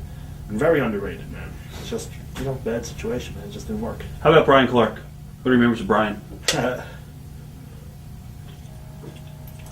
I know Brian shot on me recently. He's very I bitter. did read. Huh? He's pretty bitter. Yeah, he's a pretty bitter guy. I was happy that Brian was in it, and I'll say this, man. He was fucking furious that I wasn't getting paid when we were training. He thought it was fucking wrong. He hated that Ernest was getting paid a lot more than I was. And that motherfucker took care of me, man. We were together all the fucking time. We woke up, so we'd have at least 2 meals, at least 1 meal together every day, Monday through Friday. He'd also have me over his house for pay-per-views, and always took care of me, man. And, I just didn't have the money. We'd go out to eat, and I had enough that I could pay, but, I was making fucking, it wasn't like I was making nothing. I was making $30,000 a year, so I could pay, but he would never let me pay for my own food. He has a big heart, but he's pretty damn set on how he thinks things should go, especially in his own career, and he had his way, and, he thought a lot of things that we wanted to do were wrong, and, I think he's a good big man. Not the best big man. Maybe Bam Bam Bigelow of all time. He's right up there. Well, I'll just, and Sid Vicious, Sid Justice, whatever the fuck his name wants to be. Very nice guy. I like Sid, and incredibly charismatic, especially back in the Twin Tower days, early WCW days, man, when he first broke in. Yeah, with Dan Spivey. Really incredibly charismatic, but just not a very good worker, period. And that is a guy that Brian idolized, and that's a guy that Brian mimicked a lot. And, I mimicked Ric Flair and he mimicked Sid Vicious. I don't want to shoot out. Like I said, he's a good guy. Right. He did take shots at me. But I'll tell you, I can't really be mad at what he said. He said I'm a little crazy, and there's no doubt. I've been in the nut house 3 times, so it's hard to argue that I'm not crazy. Inpatient 3 times. So, yeah, and me and Vandenberg fought a lot. I think his quote was like a married couple. I was crazy, man. I was very high strung. I was bipolar, and even back then, I just was never diagnosed back then. But man, when you're bipolar and you're in the wrestling world or anything that's going to give you highs and lows like wrestling does, it gets accentuated, man. And you just get pent up and you flip out, man. And you lose it. You get real manic, you get real depressed, and you get real at times violent, and you become very unlike yourself. And I took it out on people that were closest to me, and Vandenberg was one of them. We'll talk about that coming up in the interview. As far as the gimmick goes, did you sense at any time that the gimmick was doomed to fail? Besides when you watched the NWO debut? Yeah, when Ray was pretty unflexible in the beginning too. Me and Disco, I really respect Disco. Glenn Gilbert is a great mind. The one thing about Glenn, he'll throw a million bad ideas against that wall, but at least 2 or 3 will stick. But he needs someone to edit him, I think, if he's going to be in any kind of booking position. He has just tons of ideas, and he doesn't take it personal when you shoot down the bad ones. Right. So I really respect his opinion. Me and him both in the beginning saw that the push was too long. Everyone knew that. We all knew the build-up. I mean, Jesus Christ could have walked out there after that build-up, and I think he would have got booed, So the build-up was way too long, and what we told Ray in the beginning that he was sticking too much to the traditional karate. We thought, it's a martial arts gimmick, and Eric wanted to see martial arts. But you got to back off of the karate and the stances and shit. And we tried to make some adjustments, and there were things that I think Ray should have changed in the beginning, and he didn't, even after we told him he should. But I'm telling you, I don't know if anything he could have done. I'm telling you, I don't know if Rob Van Dam could have pulled that one off now. But that long of a build-up, and people forget how powerful and well-produced those videos were, and nothing was being produced like that back then. Nothing. Those build-ups, those Blood Runs Cold videos, and remember what the Blood Runs Cold is. In Blood Runs Cold, your world is about to change. You're telling the wrestling world it's about to change. All right. You better bring out somebody like Jesus. Rob fucking awesome, but man, I don't know if he could have pulled it off. I mean, that was a tough build-up, man. So I don't want to blame Ray. I think he could have tried some different things and he did. I think once the Glacier character didn't get over as well as it should have, I think they should have featured me and Wrath more. I don't think I should have lost. I think they should have. There was planned build-up for me too. Mortis was the second character. There was going to be me on a fucking boat with the fog coming up and the fucking talesman fucking or whatever, the deaf guy on the boat. And, Vandenberg was going to be involved. Jim Mitchell was going to be involved in it. There was going to be a similar build-up for me, but after the Glacier thing didn't work, instead I got an interview on Saturday night when Kevin Sullivan went over to fucking Vandenberg 2 minutes before. What's your name? And he used Darrell Van Horn on the Indies. And that's Darrell Van Horn is a character Jack Nicholson played in Witches of Eastwick. You can't use that. It's like movie name. What's your real name? It's like Jim Mitchell. He goes, we're going to use that. Jim Mitchell's like, I don't use my real name, man. So he had to come up with James Vandenberg on the spot. And this is the Saturday night taping before the pay-per-view. And he's like, all right, we're going to do an interview with you two. You're going to introduce the character that's going to wrestle Glacier. So my build-up was literally a Saturday night interview. And right before we do it, Kevin Sullivan goes over to Mitchell and goes, I don't want to see anything like Jack Nicholson, no devil worship, none of this, none of that, none of that. I'll go do it. So poor fucking Mitchell, man. And, you know, he's doing the majority of the interview for me. And then I did 3 or 4 words, and that was it. And that was the build-up, and then I wrestled Glacier on Uncensored. My debut as Mortis, get beat, clean, which that's a horrible way to debut. And even worse than that, which me and Disco really fought, was after I got beat, Wrath is making his entrance. That was supposed to be another 2 months before Wrath came out. Now they want Wrath to do a run-in, so my whole fucking thing is it's pretty much you take Mortis, throw him out there, beat him, and I'll bring in the next character. So I don't think Mortis had much of a chance. And then they told me, you know, they didn't do much with Wrath either. They could have. I mean, Wrath, I think, later proved he could get over. You know, when he came back and did that pump handle slam thing, that got over huge. Yeah. And, you know, in my opinion, Nash squashed that because Nash was threatened. I was going to ask you, did any of the NWO guys ever try to play politics and sabotage storylines? I'll say this: when once the thing with Ernest ran its course, Ernest and Ray, and me and Wrath broke off on our own. Next thing I think they put us with was Ming and Barbarian. Oh my God.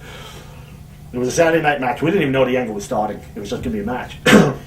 And we go out there, and within minutes, literally within seconds, I know something's up. And Ming and Barbarian beat the fuck out of both of us, man. I haven't watched that tape in forever, but it was a shoot.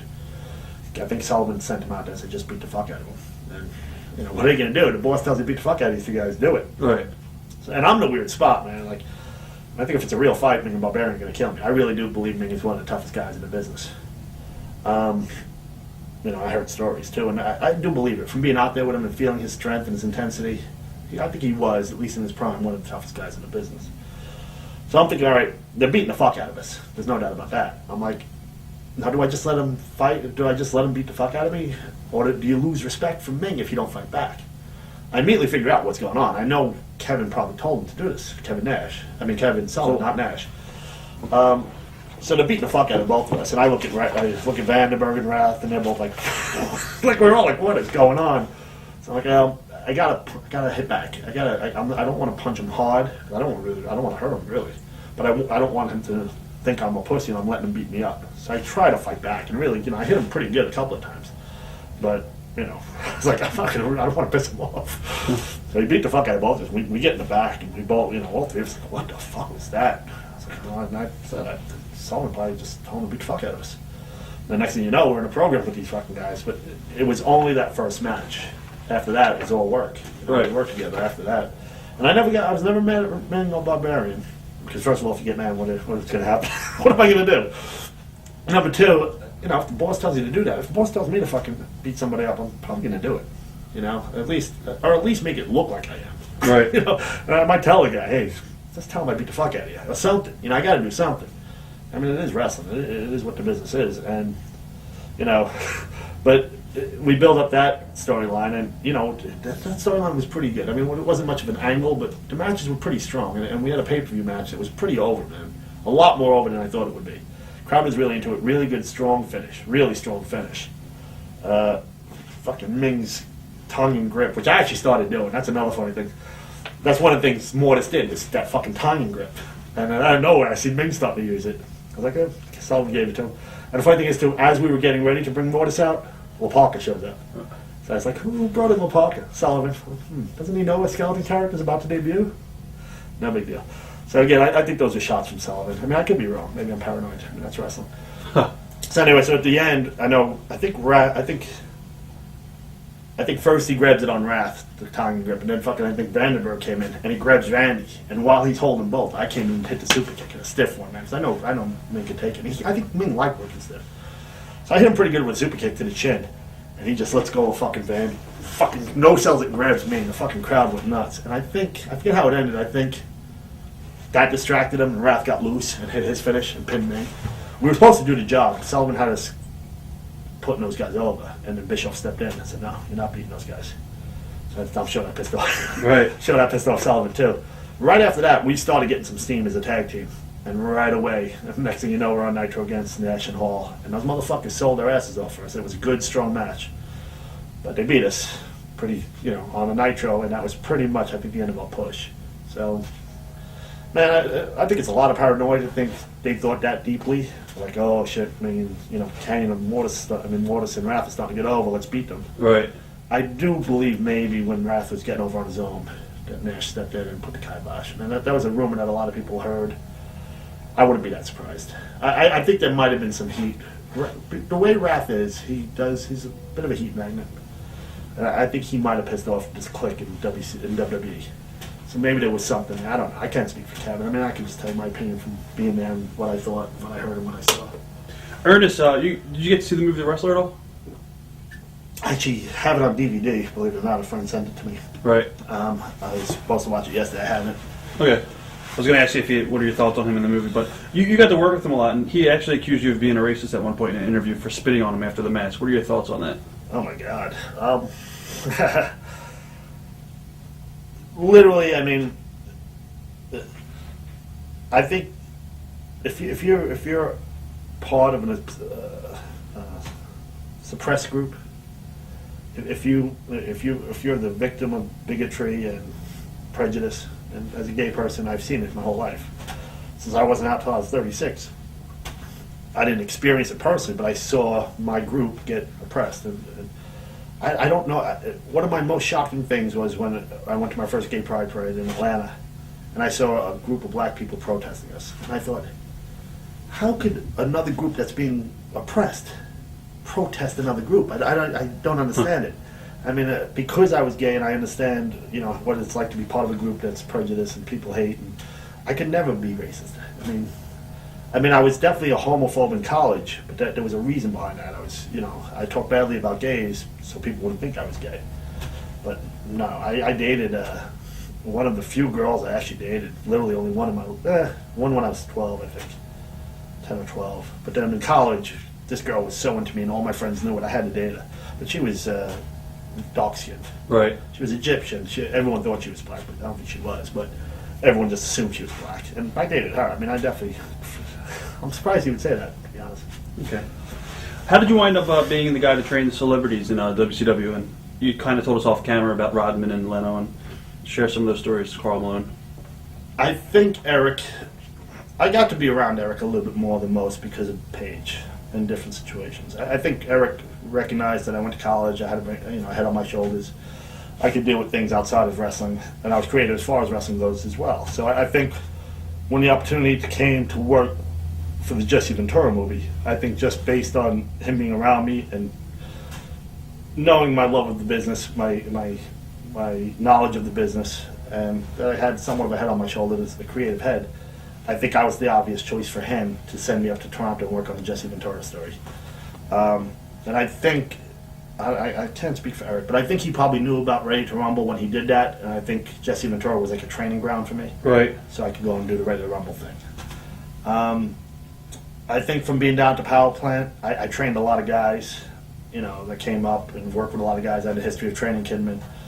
I worked with Scott Vick a lot of the young new guys. And it got to the point where Terry liked me a lot. Like I said, Terry Taylor liked me a lot. So any new guy that came in, literally a quote from Terry Taylor once at a Disney taping. I think I was working, I don't know who the hell I was working, but he told the poor guy who was working me, if you don't have a good match with Chris Kanyon, hang up your boots right now. Right. So because of Terry, I got that role of any new guy that was coming in, I was the guy that got to work him. So when Al Snow came in, and I heard about Al, and I'd seen some of Al's stuff, I went to Terry and said, hey, I'm getting Al, right? He goes, no, you're not. I was pissed, man. It was actually Barry Houston got that shot Right. to work with Al, and I like Barry a lot. I think Barry ended up being all right. I think Barry ended up being a millionaire. I think he won a lawsuit against the injury. He got hit by a car or something.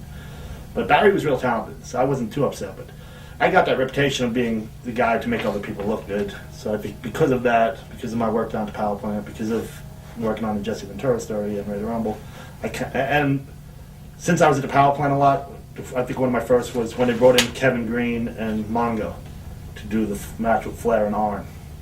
I guess that's where Mongo turned. I kind of forget the angle. They need someone to power plant to Flair and on didn't want to get in there with these two fucking idiots. Huh. And I should say that about Kevin Green. Because Kevin was cool, but Mongo he's weird. He's crazy. Bad. But Flair and On come down there and like, all right, we want to see the match. And we put together a match and they asked me to help. And then they had me and Sergeant Buddy Lee Parker, do the roles of Flair and On. And Flair and On watched the match. So I picked Flair, of course. And I did everything, dude. I didn't beg off to call him in. Everything I've ever seen Flair do, did the Flair flip in the corner. Right. Wooing. Flair and On were laughing their ass off as I'm doing Flair for them against Mongo and Kevin. And I think that from that point on, I think I kind of got known as the guy who, since I worked with Mongo and Kevin so much, then it led into Rodman, Malone, and Jay Leno and doing their movies. How are those guys? Kevin's awesome.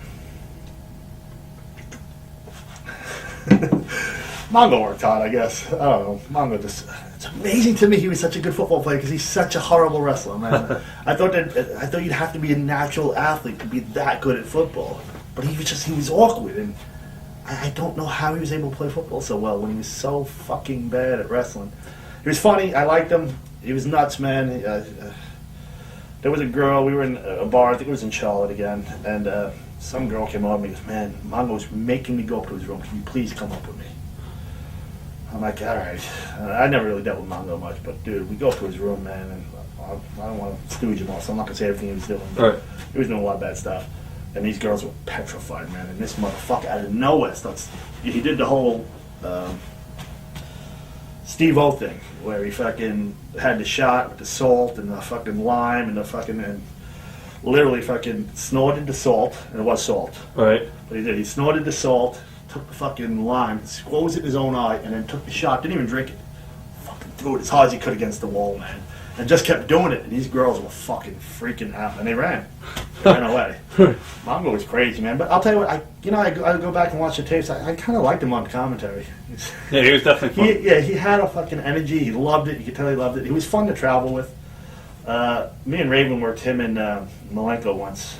We had a fucking poor Malenko, man. When he saw the booking sheet that we were on the fucking road with him, he's like, "Oh my god, I got to team with this guy every night." So now Raven's a serious character, and Malenko's this fucking serious character. I'm a goofball, so I can do whatever the fuck I want. Me and Raven get in the ring, and Raven's sitting in the corner doing his fucking thing, and his hair's in his face. And I'm sitting there, and fucking Malenko comes in, he jumps over, and then he looks at fucking Mongo. And you see Mongo grab the rope, and you can tell he's going to try to jump over. And we all go, "Oh no." And fucking sure enough, poor Mongo catches his foot and fucking falls. And now Malenko's trying to be serious, and it's his partner, and he just puts his head down. And I just see his shoulders shake. And I look at Raven, and he's totally shaking. I was like, oh my god, poor fucking... That match, it was impossible to come back from that match. I mean, we went home early in that one. Mongo was not good. Rodman was a douche.